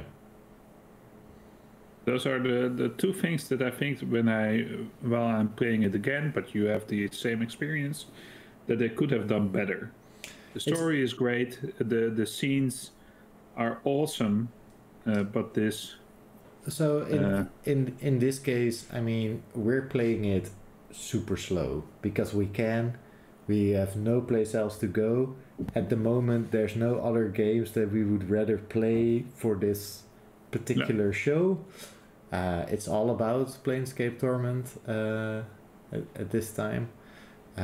So we're doing all the conversations. But I think that if I would be playing it, I would not really skip through, but I would fast read through conversation and just go, true. I did that as well when I played it, and then really got into the heavy stuff and enjoyed that very much. And okay, so that's but you're right. So let's. If you think about maybe we could do that game after this one. You know the look at me talking about the game after this one. When we could play. I forgot the name. Where is it? Touch of Numenera, which is the intellectual follow-up of this one. Yes, that's a possibility. It was suggested to us by our previously faithful, but might return at one. Might make his glorious return at one point. Viewer who suggested it to us. Damn, I'm hurt. Really? Why? Come on.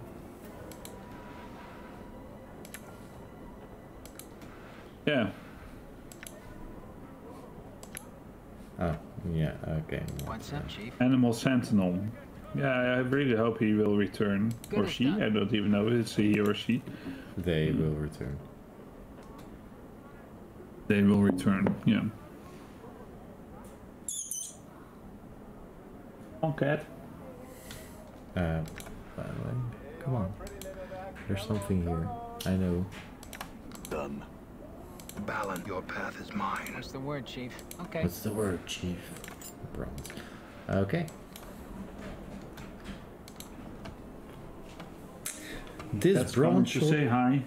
This broad-shouldered woman is shuffling about amongst the huge beams lying on the street. She kicks at the beams with iron-shod boots. Every once in a while she bends down and wrenches a nail from one of the boards with her bare hands.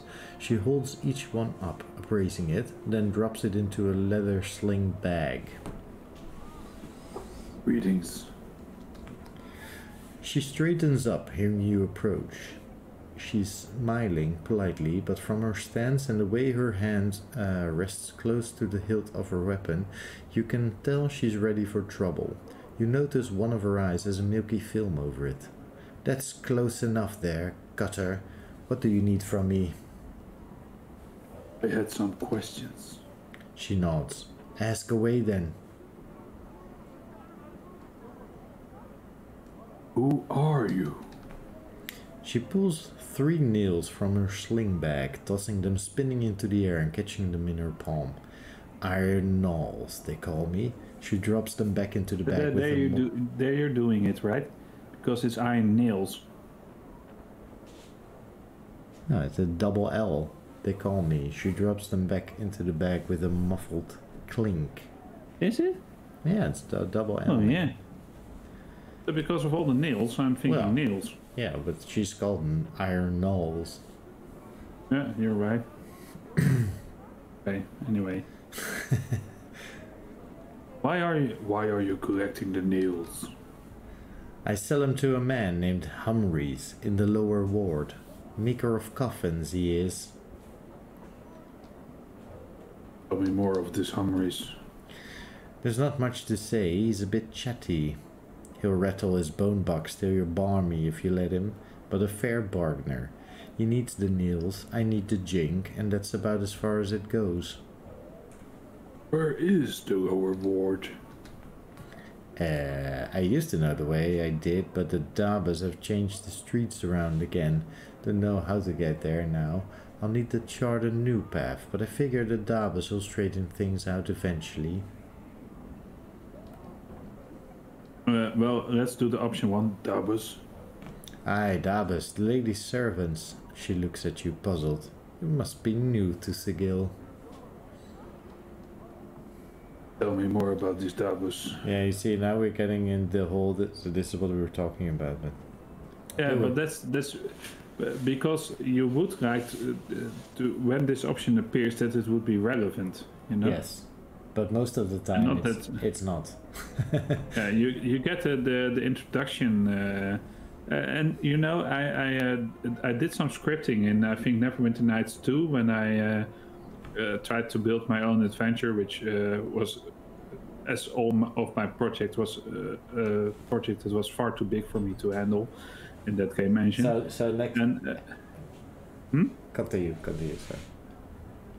So, but it's very easy that these options will only appear when you say, for example, info dabus is 0, then it will appear. Info dabus is 1, it will not appear. It's so easy to do that. I see you're a game developer or a programmer.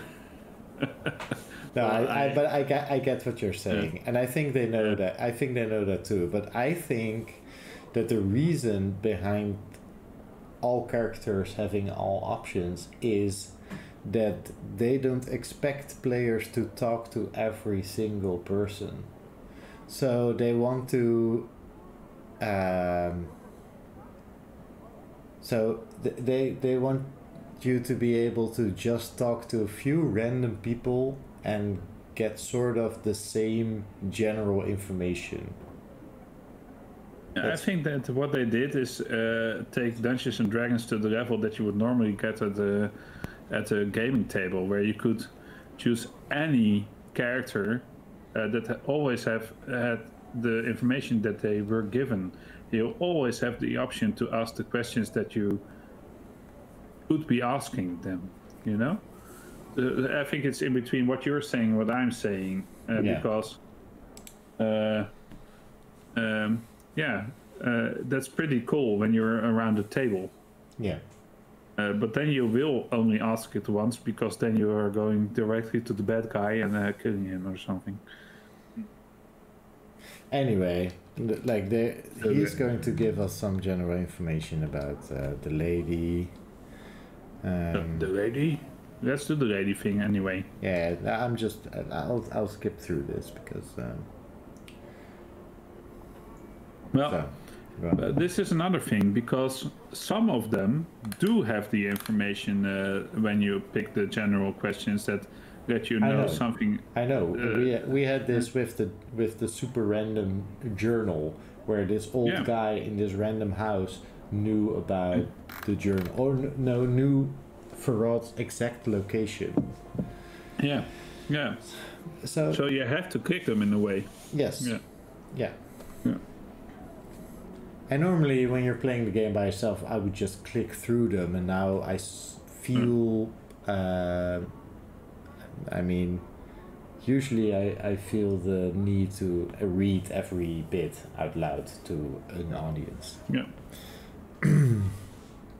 But so let's do option 2 here. Again, because I think we had an option where we could say, is it normal to be picking nails from something? She rolls her eyes. What did I look at? Collecting nails. So we know where the nails are from. We don't know where. Let's do option 2 again. Where does all this wood come from? She shrugs. Here and there, I suppose. Sometimes Dabas drop the stuff off, and I go through it before another pack comes to fetch it away. Probably rubble from buildings or walls they're putting up or tearing down. That's all I needed to know. Farewell. Fare you well too, Cutter.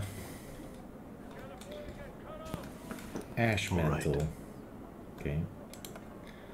So many named characters. Yeah, there's one straight below him again. Yeah, I know. I already saw him. Yeah. You see a dustman in long black robes and a pale face. Unlike the dustman you saw at the mortuary, however, this man looks confused and is glancing about, as if looking for something. When he spots you, he raises his hand to attract your attention. Greetings. The man seems relieved that you are speaking to him. He bowed slightly. Thank you for hearing me, traveler. I am known as Ashmantle, one of the Dustman's sect. You see that? I was wondering if you could direct me. I don't know the area very well, and I'm looking for a certain establishment. A bar that those of my sect frequent. Do you know such a place? So, we had this woman that was pretending to be Dustman, and we had a quest to find a thief pretending to be a Dustman, and I thought that she was the thief, but apparently we were wrong. This is a pretender. Yes.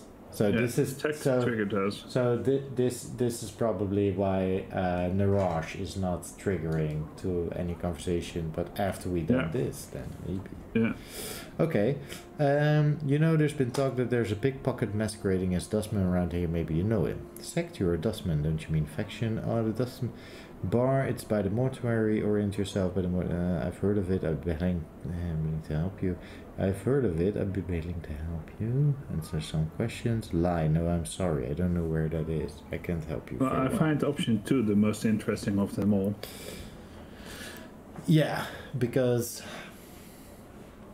look, the first one will scare him off immediately. Yeah. The second one will probably get him off balance. I was thinking, like, we could pretend like we don't know and send him to the bar, and maybe he just walks into the bar, and maybe then we can go like, this is the guy, he's the thief. But I don't know. I don't think the game works like that. But if this were a real D&D game, I would have probably told the dungeon master or this character in character, like, oh, I can show you where the Dustman bar is. Just walk with me, and I would have walked him right into the hands of the guys that were looking for him. So that's interesting that you're saying that, because this is always the thing with these. Oh, my head is constantly below the screen. I'm getting annoyed by it, but I have to stay near the screen to read the text. So that's why I. That's okay. That's okay, Jasper. That's okay. When you're reading, that's okay. Totally fine. Yeah. So this is where, when Baldur's Gate first appeared, and you had this whole thing in Candlekeep where you had to confront the rats and milk a cow and get attacked a couple of times, and I don't know, all these basic quests, you know. They were so Dungeons and Dragons. They were so. And I have to pee again. Anyway, they were so directly getting into the things that you would do at first level. Probably not, but it's a standard thing, a trope, you know. At that time, sure. Like kill the rats and everything. Definitely. Well, it Go still into is the because basement, kill the rats. yeah, you know, the other one is you meet at the bar, you meet in an inn and everything. And although that gets scandalized these days, I totally disagree. That I think that's a great way to start an adventure. But in Baldur's Gate, you always had these kind of free options, and then you got an answer, and then you would finish the dialogue, and then yeah.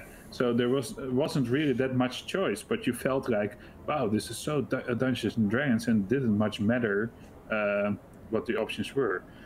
Then you have Planescape Torment, that came after Baldur's Gate 2, or just previous to Baldur's Gate 2, I don't know.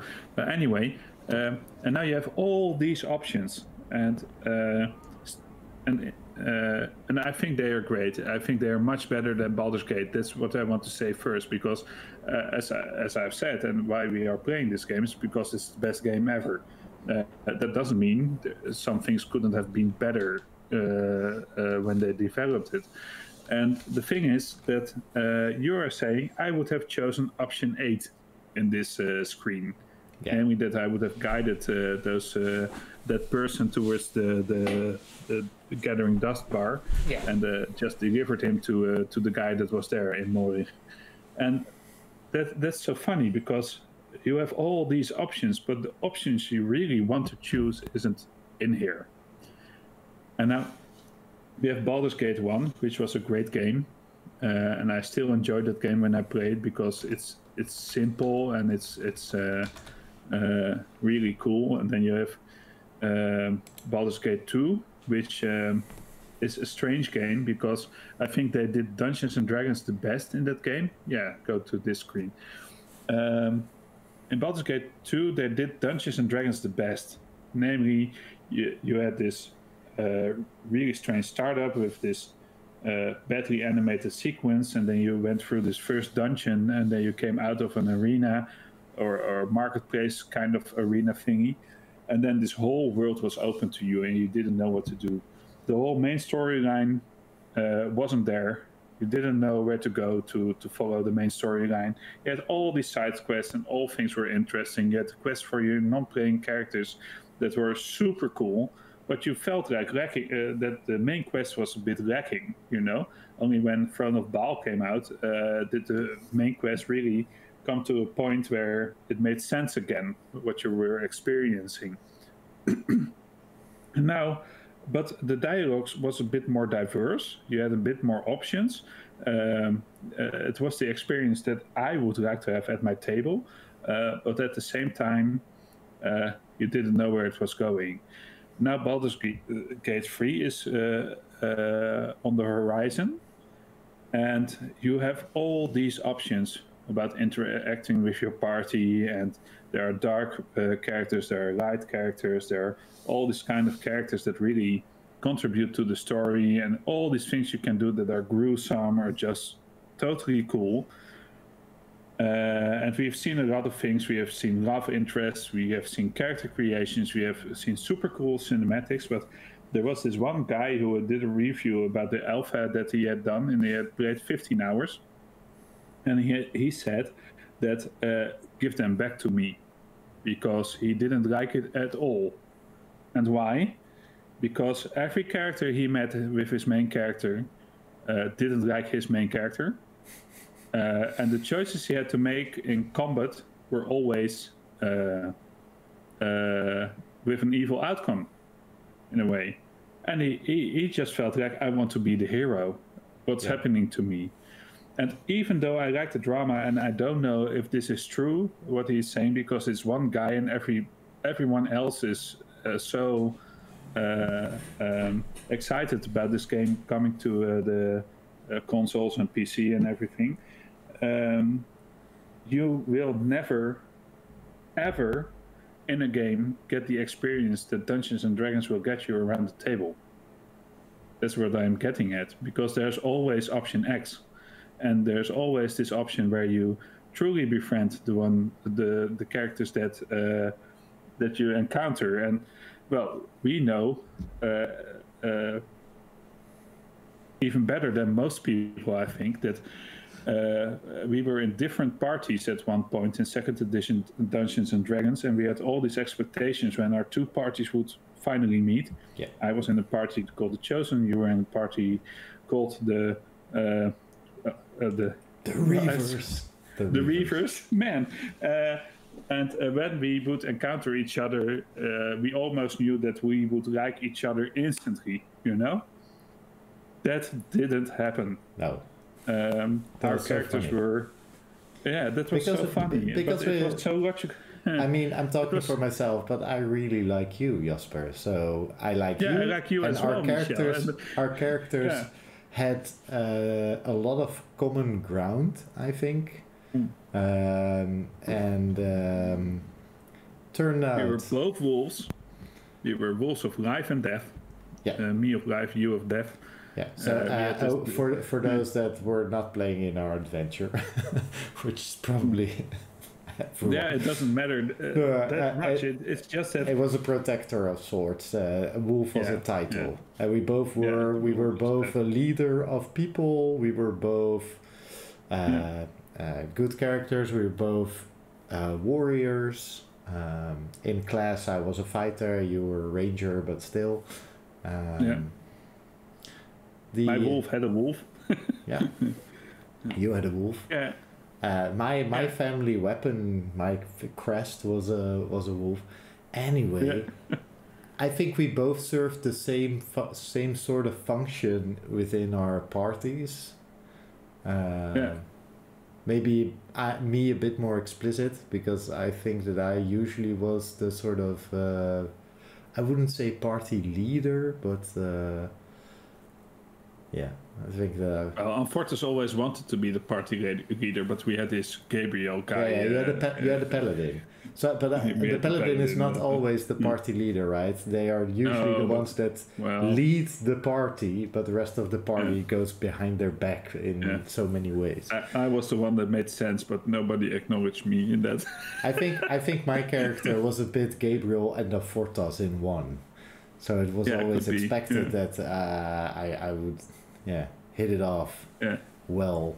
And we never did. But we didn't. Fortas and Strife were...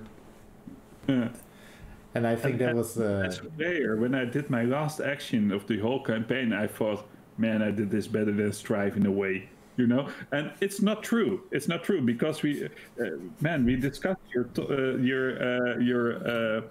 death, the death of your character in the Talking Void, and it was so epic.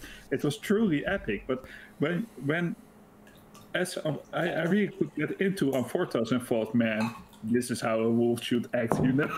And it was totally different than your way of acting. I think our greatest, and then we'll continue the game, because this is probably not too interesting for people watching. But on the other hand, I hope we make shows for people that like tabletop RPGs and actually like this sort of stuff, because we like this stuff and we like talking about it. Anyway, I think our main point, or the biggest point of contention, or that we fought over between us, was about how to lead people, where Strife was a leader that would say, if these people, these farmers or whatever, want to take a chance at fighting for their own freedom, then they should be allowed to do so. Because it will give them a sense of pride and community and whatnot. And you were like, no, these people are farmers. They are not warriors. They are all going to die, or 80% is going to die. And it's super irresponsible to send them off fighting against some demon horde, which is also fair. But it's but both Strife, fair, you know. but Strife came from a place where it was like, if your land is under threat, then nobody is going to show up to save it for you. So even if you're a farmer, you pick up that shovel and you start swinging at any demon or thief or whatever comes at you. So there was a big difference, of course. And and as a player, it's just cool to hear you say that, because I totally agree. I totally agree with my standpoint as well, because they're just two different views. Yeah, the two different views. And to wrap it up, to get back to this Planescape thing, where you say I would have chosen option X. Option X will not always be there. Planescape does a pretty good job at getting to an option X kind of way. And I'm hoping that Baldur's Gate 3 will do right by that. Yeah. For Torment, I've been really surprised at times by Planescape Torment, where I was thinking to myself, it would be nice if I had this sort of option, and usually I got it in some way.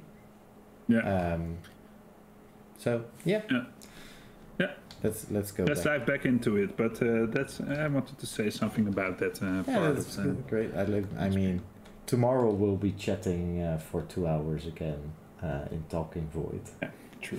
Let's go back to the main screen. Okay, so we were thinking option 2. Sect, you're a dustman. Don't you mean faction? This is what spurred this conversation. I had almost forgotten about this one. Yeah. Nods. Oh no. Did you do the dustman? I can't remember. Yeah. I did the sect. Yeah. No, but did you voice Ashmantle, or did I voice Ashmantle? You voiced Ashmantle, I think. Oh, okay. The Dustman nods. Well, yes, faction. Faction, sect. Faction, they are much the same thing, really. Do you happen to know of this bar that my faction frequents? Well, then we have to do option 1 right now, right?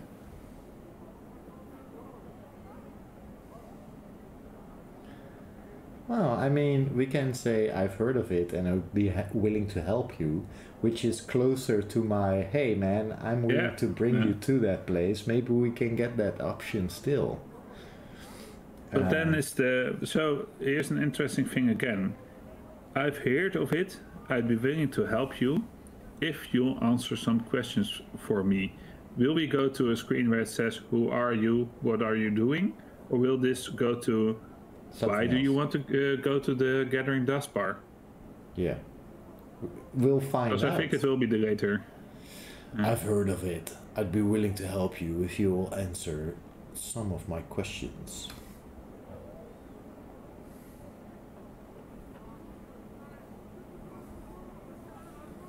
He nods. Your request is reasonable. Tell me where I might find the Gathering Dust Bar and I will be happy to answer any of your questions.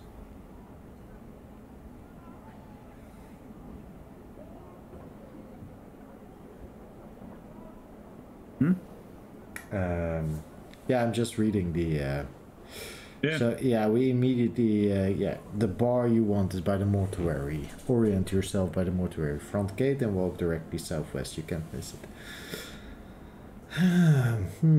What do you think?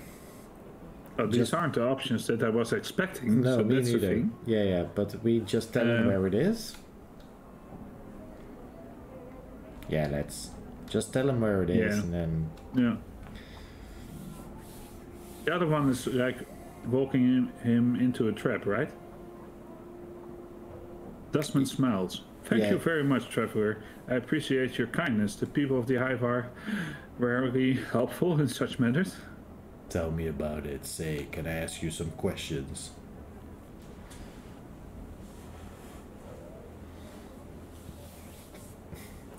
Can you tell me a bit about the Dustman?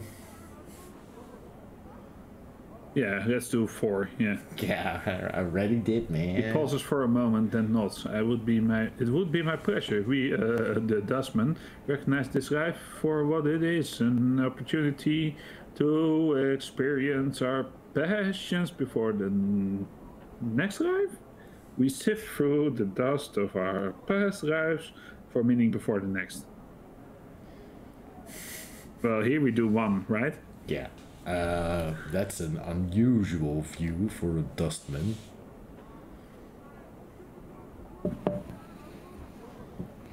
The man blinks. Well, not a common dustman. I'm gathering that. Who are you? He's gathering that at the dust bar, you know? The man nods a little uncomfortable. Why, I'm Ashmantle, one of the 9th Circle? 9th Circle, there's no such thing.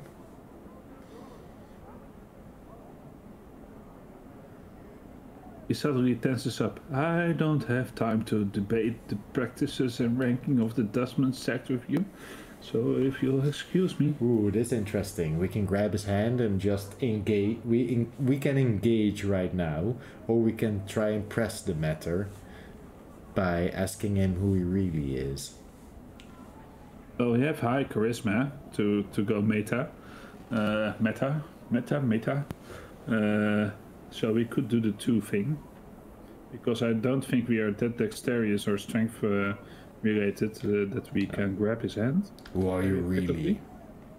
Yeah, he takes it for him. Okay. So we chop him. Ashmantle suddenly takes off running. Yeah. Oh, there he goes. Chop him down. Yeah. I'm gone. Didn't he have the magic missile, the Kong? Endure. In Um, enduring, grow strong. no. Oh? No. Oh, yeah. Pain of anger? Yeah. Rain of Anger. Sorry, I was actually looking for magic missile. Name. Wow. Yeah. Oh, that went really quickly. Yep. And it's so strange that they did 3 to 6 magic missile instead of the normal 2 to 5. Yeah, it's he has a. Why would you do that? I hear Because your words. it's not a magic missile, man. It's Rain of Anger. Pain of anger. Yeah. Oh, now it won't give me the information anymore. It was a So we slightly. killed him. Will It was a that slightly. solve our quest? Yeah.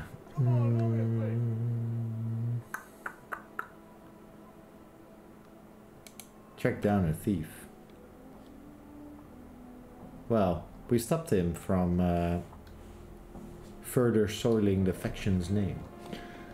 So we can return that quest. Hey, we're being watched, Chief. Just look natural. That's Casual. We did not talk to that other lady No, right I there, right? know. We'll be back. I just wanted to see if there's like 7 more characters lined up here. Creedon. What's this? Oh yeah, the Office of Criers of Essanon. Okay.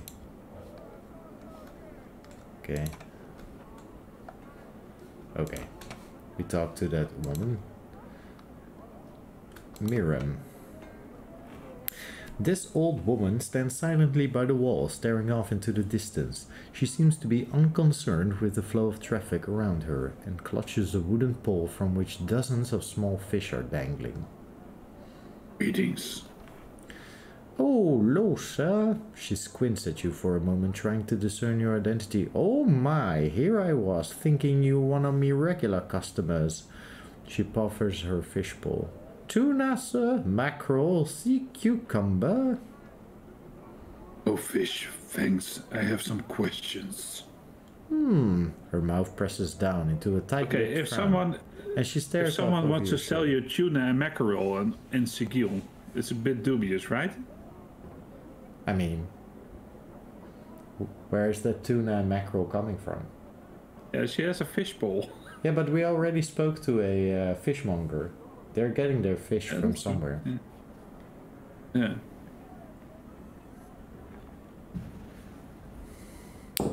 So, first option? Look behind you, see what she's staring at. Yeah.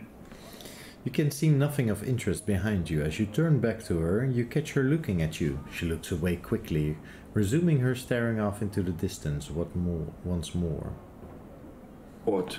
Do I look familiar to you? Goodness, no, she pauses for a moment. Aye, you do. Have you seen me before then? I think ye are a man with your very likeness, sir. 'Twas so long ago. Tell me. Well, sir, you see, my sight's not so good now. 'Twas back then neither, but I thought I saw you walking past with a small group trailing along behind you. What did these people look like? It's hard to say, sir. 'Twas so long ago, and you walked by so quick-like, but I remember now the way you held your head up. There was a woman following you, trying to stop you, to get you to turn around, speak to her, but you pushed her away. What happened then? Beautiful woman she was, looked so sad, so angry all at once. She stood there for a moment, then followed along behind you just the same, hustling to catch you up. You had said there was a group. Who else was there? She shrugs. There was at least 2 other gentlemen with you, sir. The only one I remember too clearly, though, was tall, thin, reeked of bub. He did. I smelled him from across the way. Looked like he hadn't bathed in ages, too. He followed you close, he did, and never said a word. Acted like the woman wasn't even there, even when she bumped against him, trying to stop you. That's all I remember, sir. Give her some copper for her time. How much do you give the fishwife? 20 copper coins. She stares at the heaping handful of coins for a moment, as if unsure what to do. You hold them a bit closer, and she finally takes them, laughing uneasily. Oh, my, why, thank you, sir. May the Lady Shadow pass you over, and fortune always find you. Please come and visit me any time. Okay. Yeah. Sometimes you get these options where clearly these people know you, and it's unfortunate that it doesn't trigger. I would expect it to trigger a memory, but it doesn't. And I don't know if that is because one of our stats is not high enough, or it just doesn't trigger a memory. So I don't know either. I think we are high enough. Yeah, in our me too. intelligence I think so wisdom too. scores to have triggered this in this part of the adventure. So what do you want to do? I think we should, we are approaching the end of this session, so maybe we could go back to the Gathering Dust Bar and hand in the quest. And then... Well, let's go to the Smoldering Corpse Tavern first and ask this guy that's being drunk. Yeah. I agree. All right. Well, no. Dick? No, that's... No, we're... there he is. Yeah. July. July, yes. He's walking there. You see a thin No, man. he's gone. Yeah. No. You see a thin man with stained clothes, a hooked nose, and 2 stubby horns jutting from his forehead. He's stumbling about and muttering to himself. He stinks of brine, vomit, and cheap wine. Are you July? If so, Craddock needs you back at the marketplace. Craddock, the man's eyes widen. Craddock, my generous boss. Well, you can tell him this.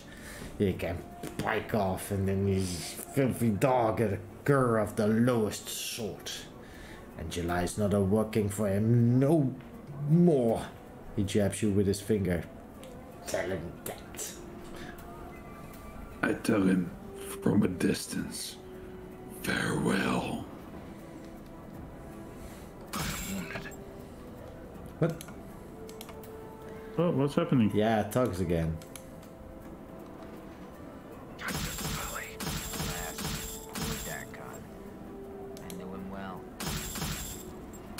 Are we approaching? Uh-oh. Dang, the con is dead. Yeah, I know.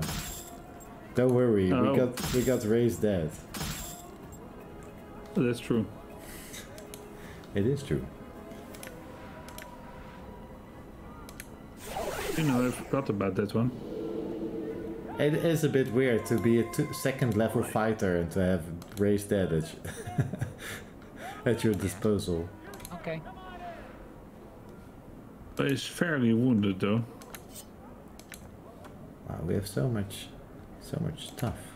I will hear What you. did he drop? Your will be Oh, done. that's the con's route. Balance in all Oh. things. Oh yeah, this is It is bad. not your will You be see? done. Oh. All right. Select them all, pause the game. Yeah, I know. Endure. Hitting spacebar should be the first thing I do always.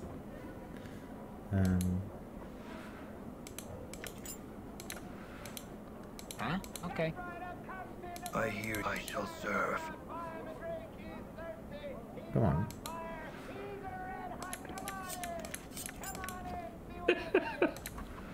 What's happening? So what does the Whispering Frost do again? That's Because we the had plus that two already. strength. That's the plus 2 strength. Oh, we already had that one. Yeah. We didn't buy it. We could have bought it. Didn't we have another Where are we thing? going inside?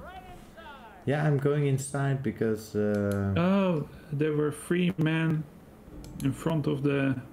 yeah. That thing. So what was that about? Find Gillet, we did. Find Craddock, we did. Deliver the box to Kutrai. Found down the southeastern.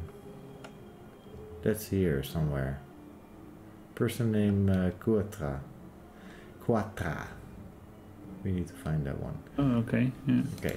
Let's do that one then.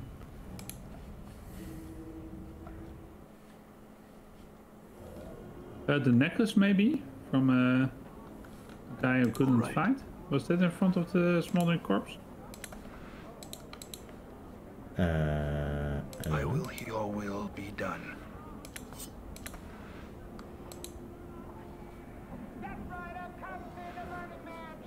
So many stuff on the floor.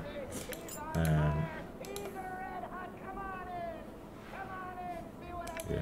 Okay. I'm gone. So, who is Amar? Did we talk to this person? I don't know. I don't even know anymore. I think we talked to her, but... We should have. Outside, townsperson, harlots, Just so glad that horns for trees, angry hive dweller, harlots, thugs. okay, so if we can Oh, go... yes. Oh, yes. These persons. We needed to talk to the black and red. the Yeah. 3 black and red people, but we are Can we almost. save the game? Yeah, we can, but we should also. Can we rest? We can rest at the Smoldering Corpse, right? Yeah, I think so. So PP. This would be 06. Yeah. What? How did we name these? A... Oh yeah. Okay, like that. Yeah. New save. PP. PP. 06. Southeast hive. Oh, that's boring. I know it's boring, but it's true. But it's not true. going to be this is not the save game that will be. This is just the intermediate save game. Oh, okay. You know. No, don't pause. Rest. Please. Rest here, right? Where's the rest?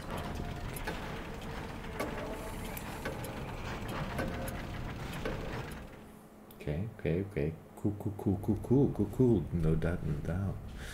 Balance in all things. So, hello Thanos.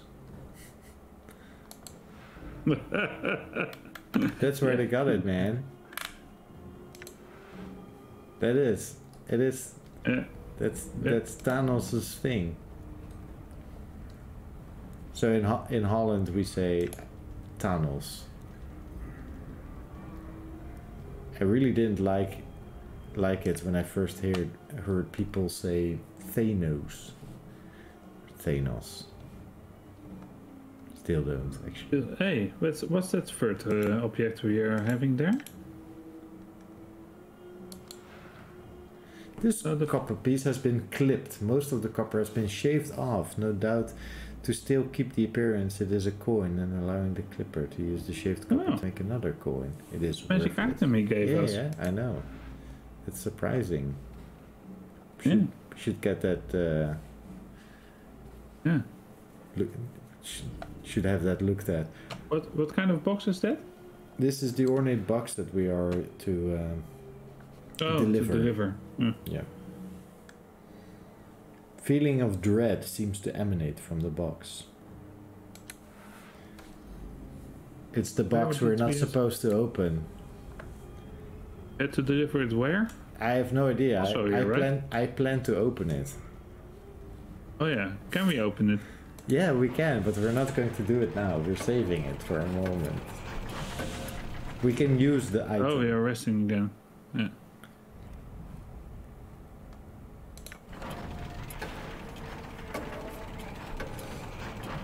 Yeah, we want him fully healed for this. I think you can mark that box where if you rest... they will rest until fully healed? Yeah. That would be great. Done. Oh, damn it. Why? Oh, here we go again. Yeah. I'm gone. What? It is I. Endure. In enduring, grow strong. What's up, Chief? In Yahweh's name.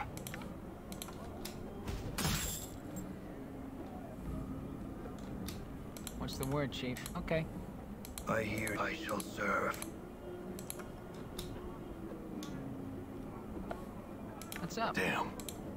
Damn it. We are getting treasure because of this, but...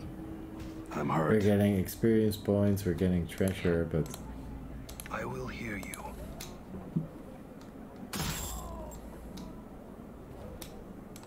we're also getting all this... okay. Copper is always fine, bronze bracelets. Coppers, okay. Go back here. Okay, so now the black and Options. red guys, right? Yeah, Where wait. Where are we going Gameplay. Heal on rest. Done. Back. Rest.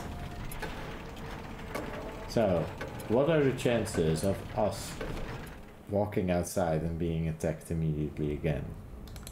Like 100%, I think. Done. Aha! We've beaten the odds. Oh man, that's good with 100% odds. That's where's our PPO6 here? Save. Yes.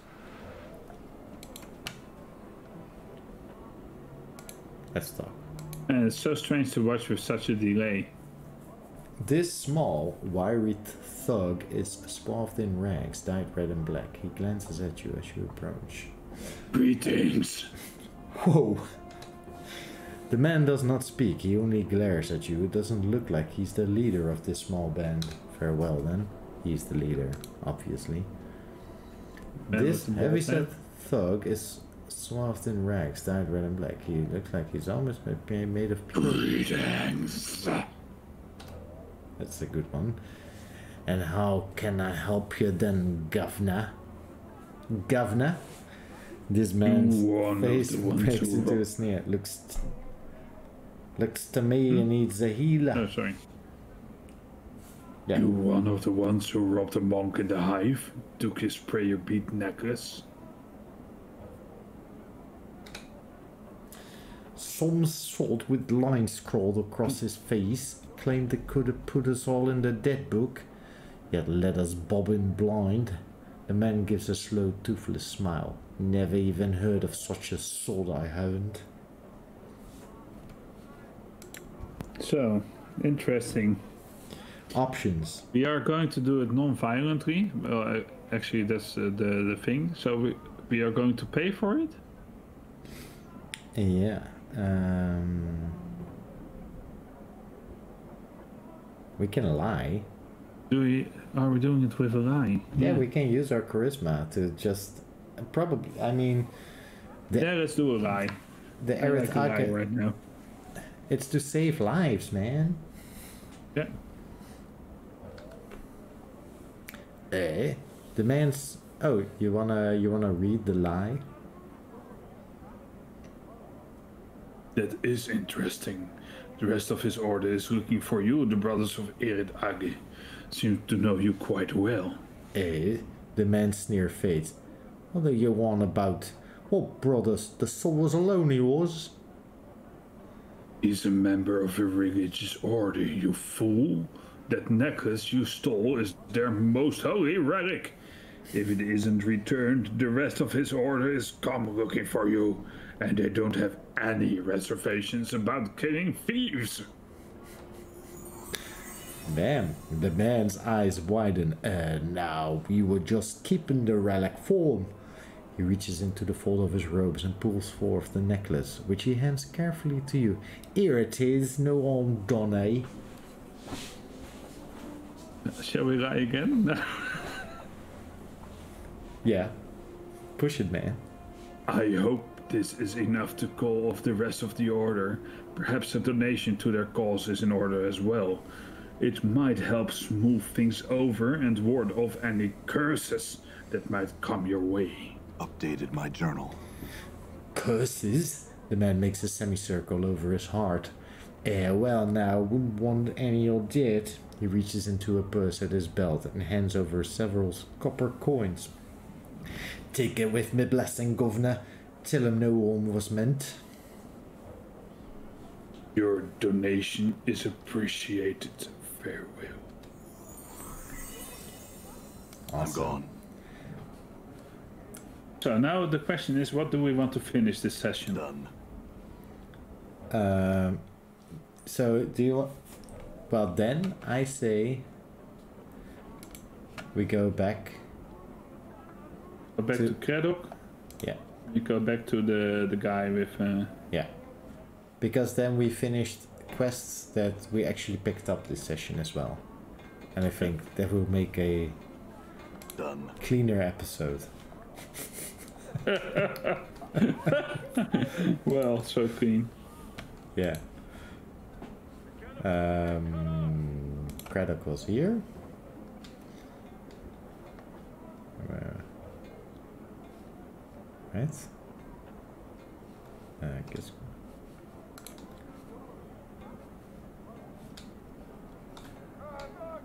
To the left. Left? Up. He's on the right side of the market. Oh, sorry. Sorry. Oh? Was he? Oh yeah, here he is. Well, I'm seeing you with a delay, so that's a bit confusing as Yeah, well. I know. I'm here. I'm here. You read. You see Craddock. His skull has deepened since when you first saw him. It looks like it's about to crack his face in two. Of July.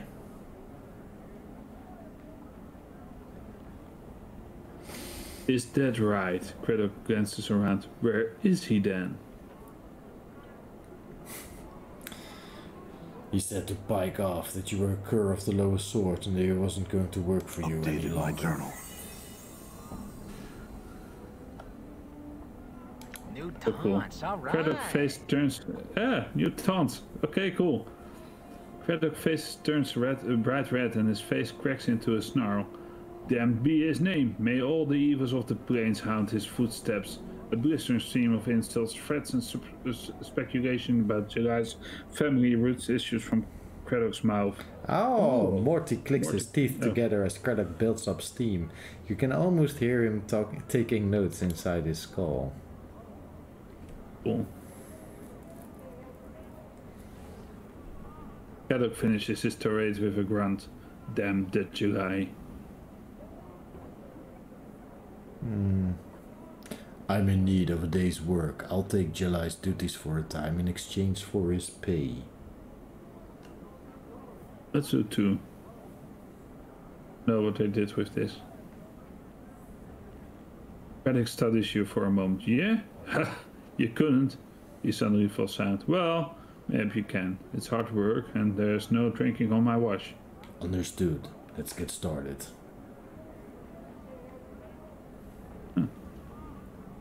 Cool. The work is long, but at the end of the shift you are not the least bit tired. Craddock grunts as you return. You did well enough. Here's your pay. He tosses you a handful of coins. Now get. We have no more use of you. What about the payment for delivering July's message to you?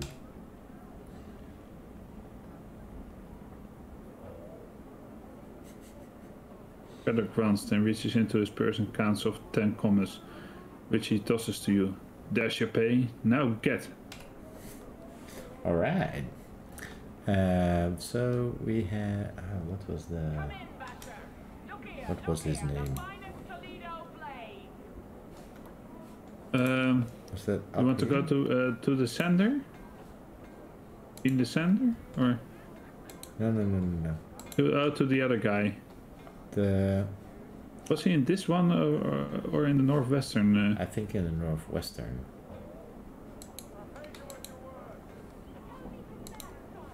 Go to the northwestern part of town?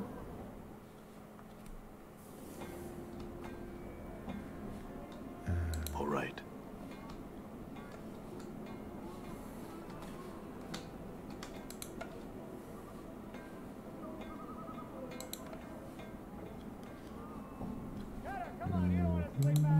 I don't even know the name of the person we are looking for. It's... Fleece. Hey, that's also a new one.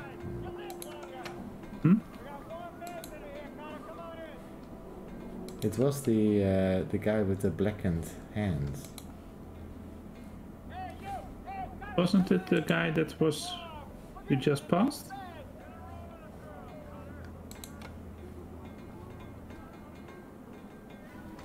Oh. Yeah, the Porphyron? Wasn't it him? Was it Porphyron? No. Oh, we are being attacked again. Yeah, I know. It's quickly.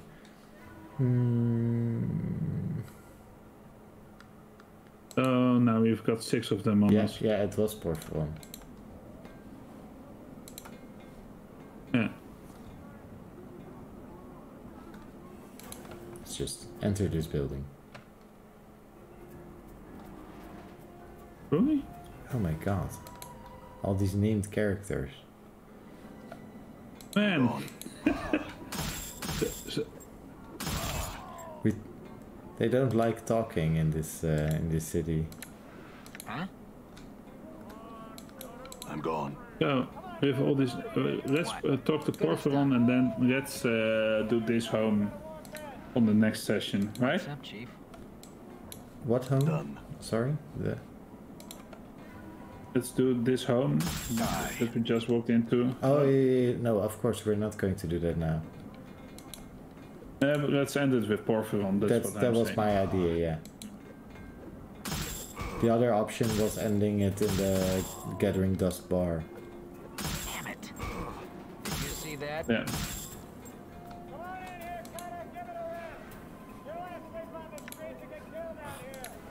What's the word, Chief? I want to sell all that crap. Because... Good as done. Done. What's up? Sure, why not? We can't sell weapons yet. No, and that's annoying because I have all these rusted daggers and stuff in my inventory. Okay.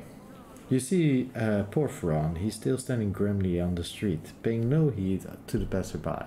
The web of lines on his face are staggered into a series of right angles. This one addresses you, Porphyron. As you speak, the angles in Porphyron's face relax into a series of strange curves. This one would ask, do you have the neck rope of beads that was stolen? I think so. Is this it? Updated my journal. This one sees what you hold. Those are the beads once missing. He takes them from you. You notice his hands have the same tracery of lines upon them as his face. This one has a question. How did you get the beads from the three?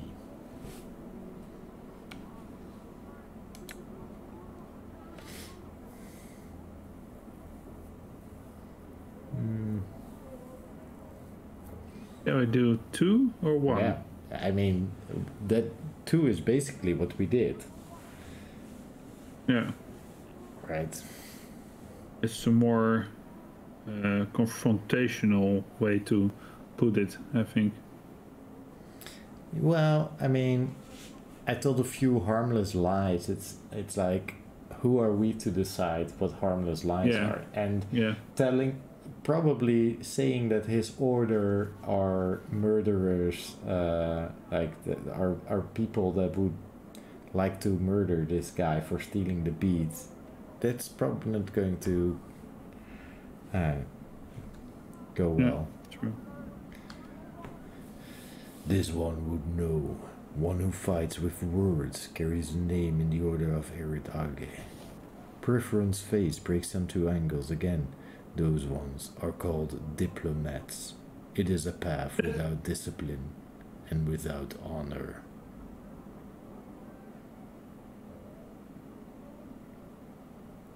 One. Yeah.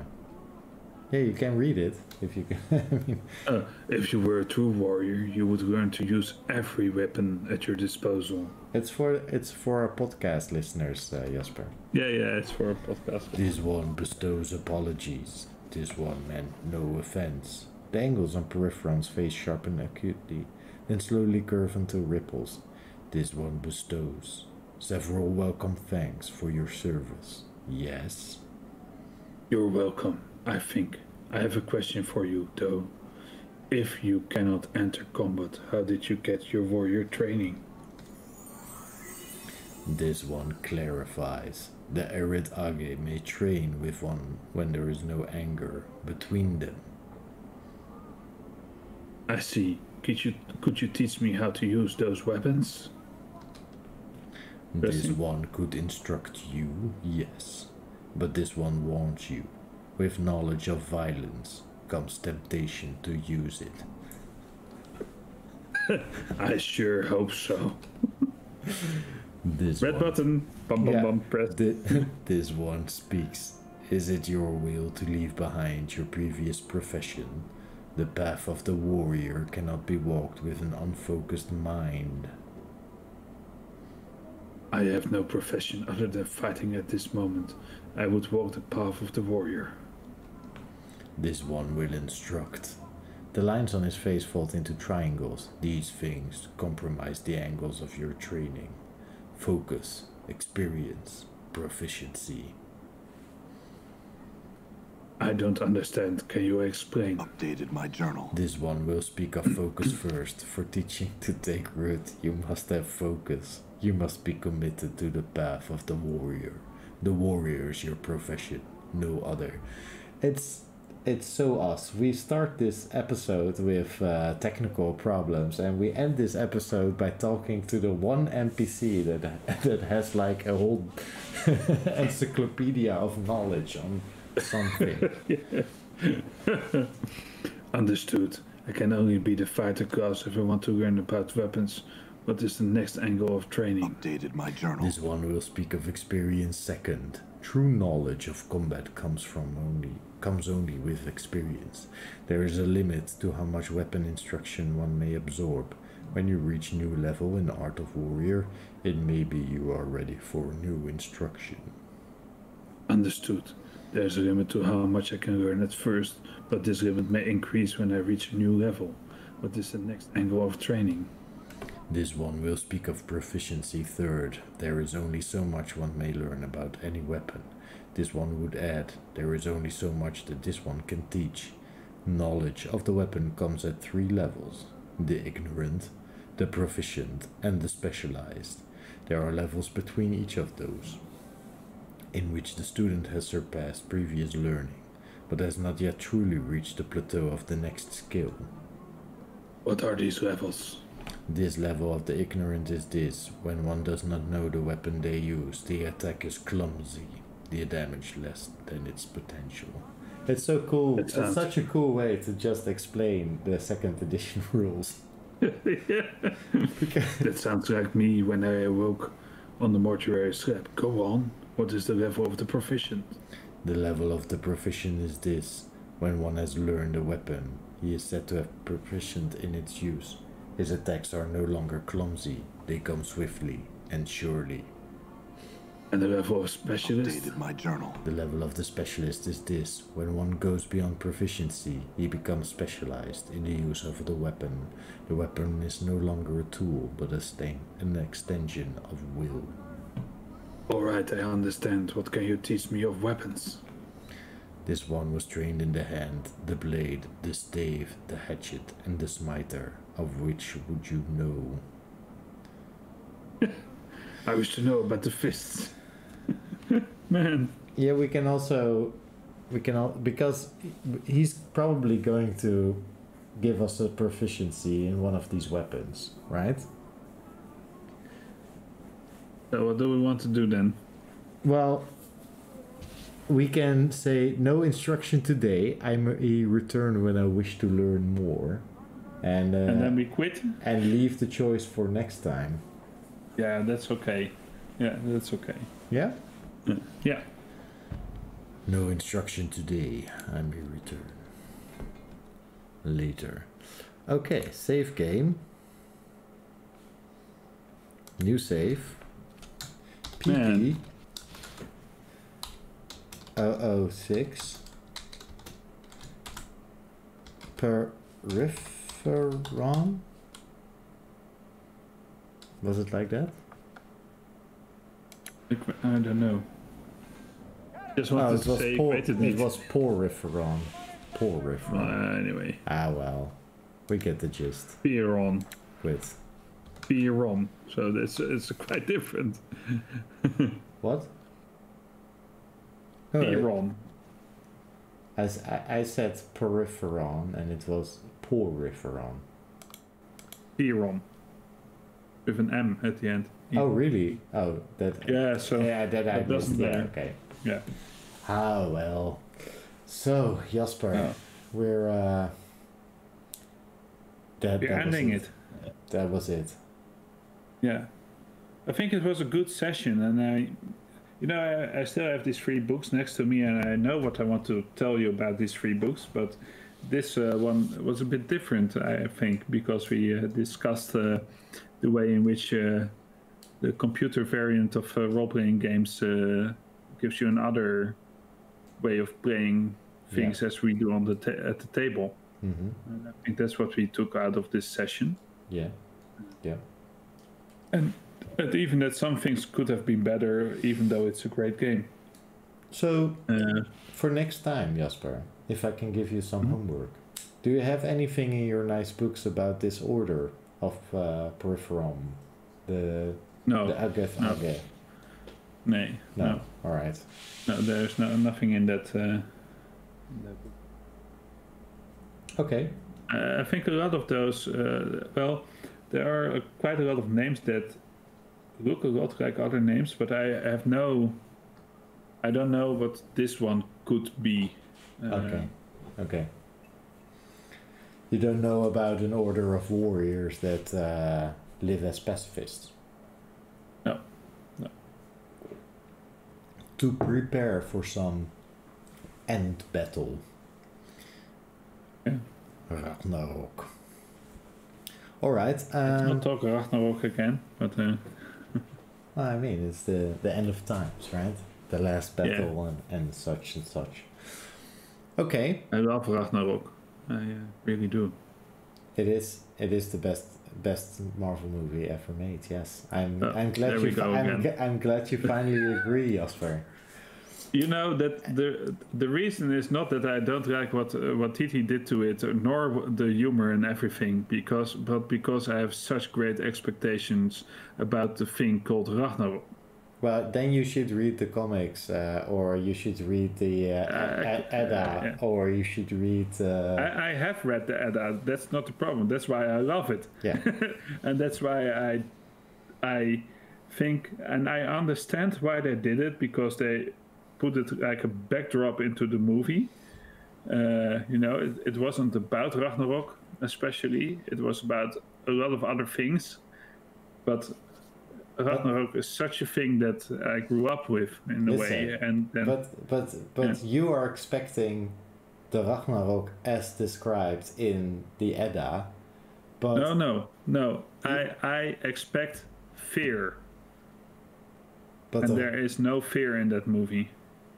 No, not really. No, but people do die in the movie. It is the end of times. It is the end of Asgard. The thing that made it great for me again is the start of Endgame. There I thought, well, this is what it's about. This is the disaster that you want to have happening when Ragnarok... it was at the end of the movie already. Yeah, in a way, but... The end credit scene is the ship showing up and dead people drifting in space. Anyway, Jasper... Anyway, Planescape Torment. Planescape Torment. What an awesome game. I almost feel that this game would be very... It would also make a excellent choose your own adventure book, except that the book would be this thick. But it seems like you don't even need the graphics. You could just read it, or then where it says like, okay, if you choose this option, go to page 69 or whatever. Yeah. All right. I understand what you're saying. Yeah. Hey, so I think I'm going to sleep, man. Is there anything you would like to tell our viewers? Well, just you can click on stuff, like maybe you can subscribe instead of just follow, but that's up to you. But we really like that if you do, and watch this video land on YouTube, and it does. There are always some good comments there when this appears on YouTube, and I had great fun again, Michel. Me too. So, thank you. Tomorrow, Talking Void, of course. Yes. Yes. There. Tomorrow we'll be back again with Talking Void here on Twitch. Half an hour later than today, so at 9 p.m. Central European Time. We'll be back and we'll be discussing the biggest plot twist any of our characters have experienced. I still don't know what I'm going to talk about, what my personal best plot twist is. But we'll talk about it tomorrow. Let's do that. And to the rest of you that tuned in, either now live on Twitch or later on YouTube, thank you so much for watching.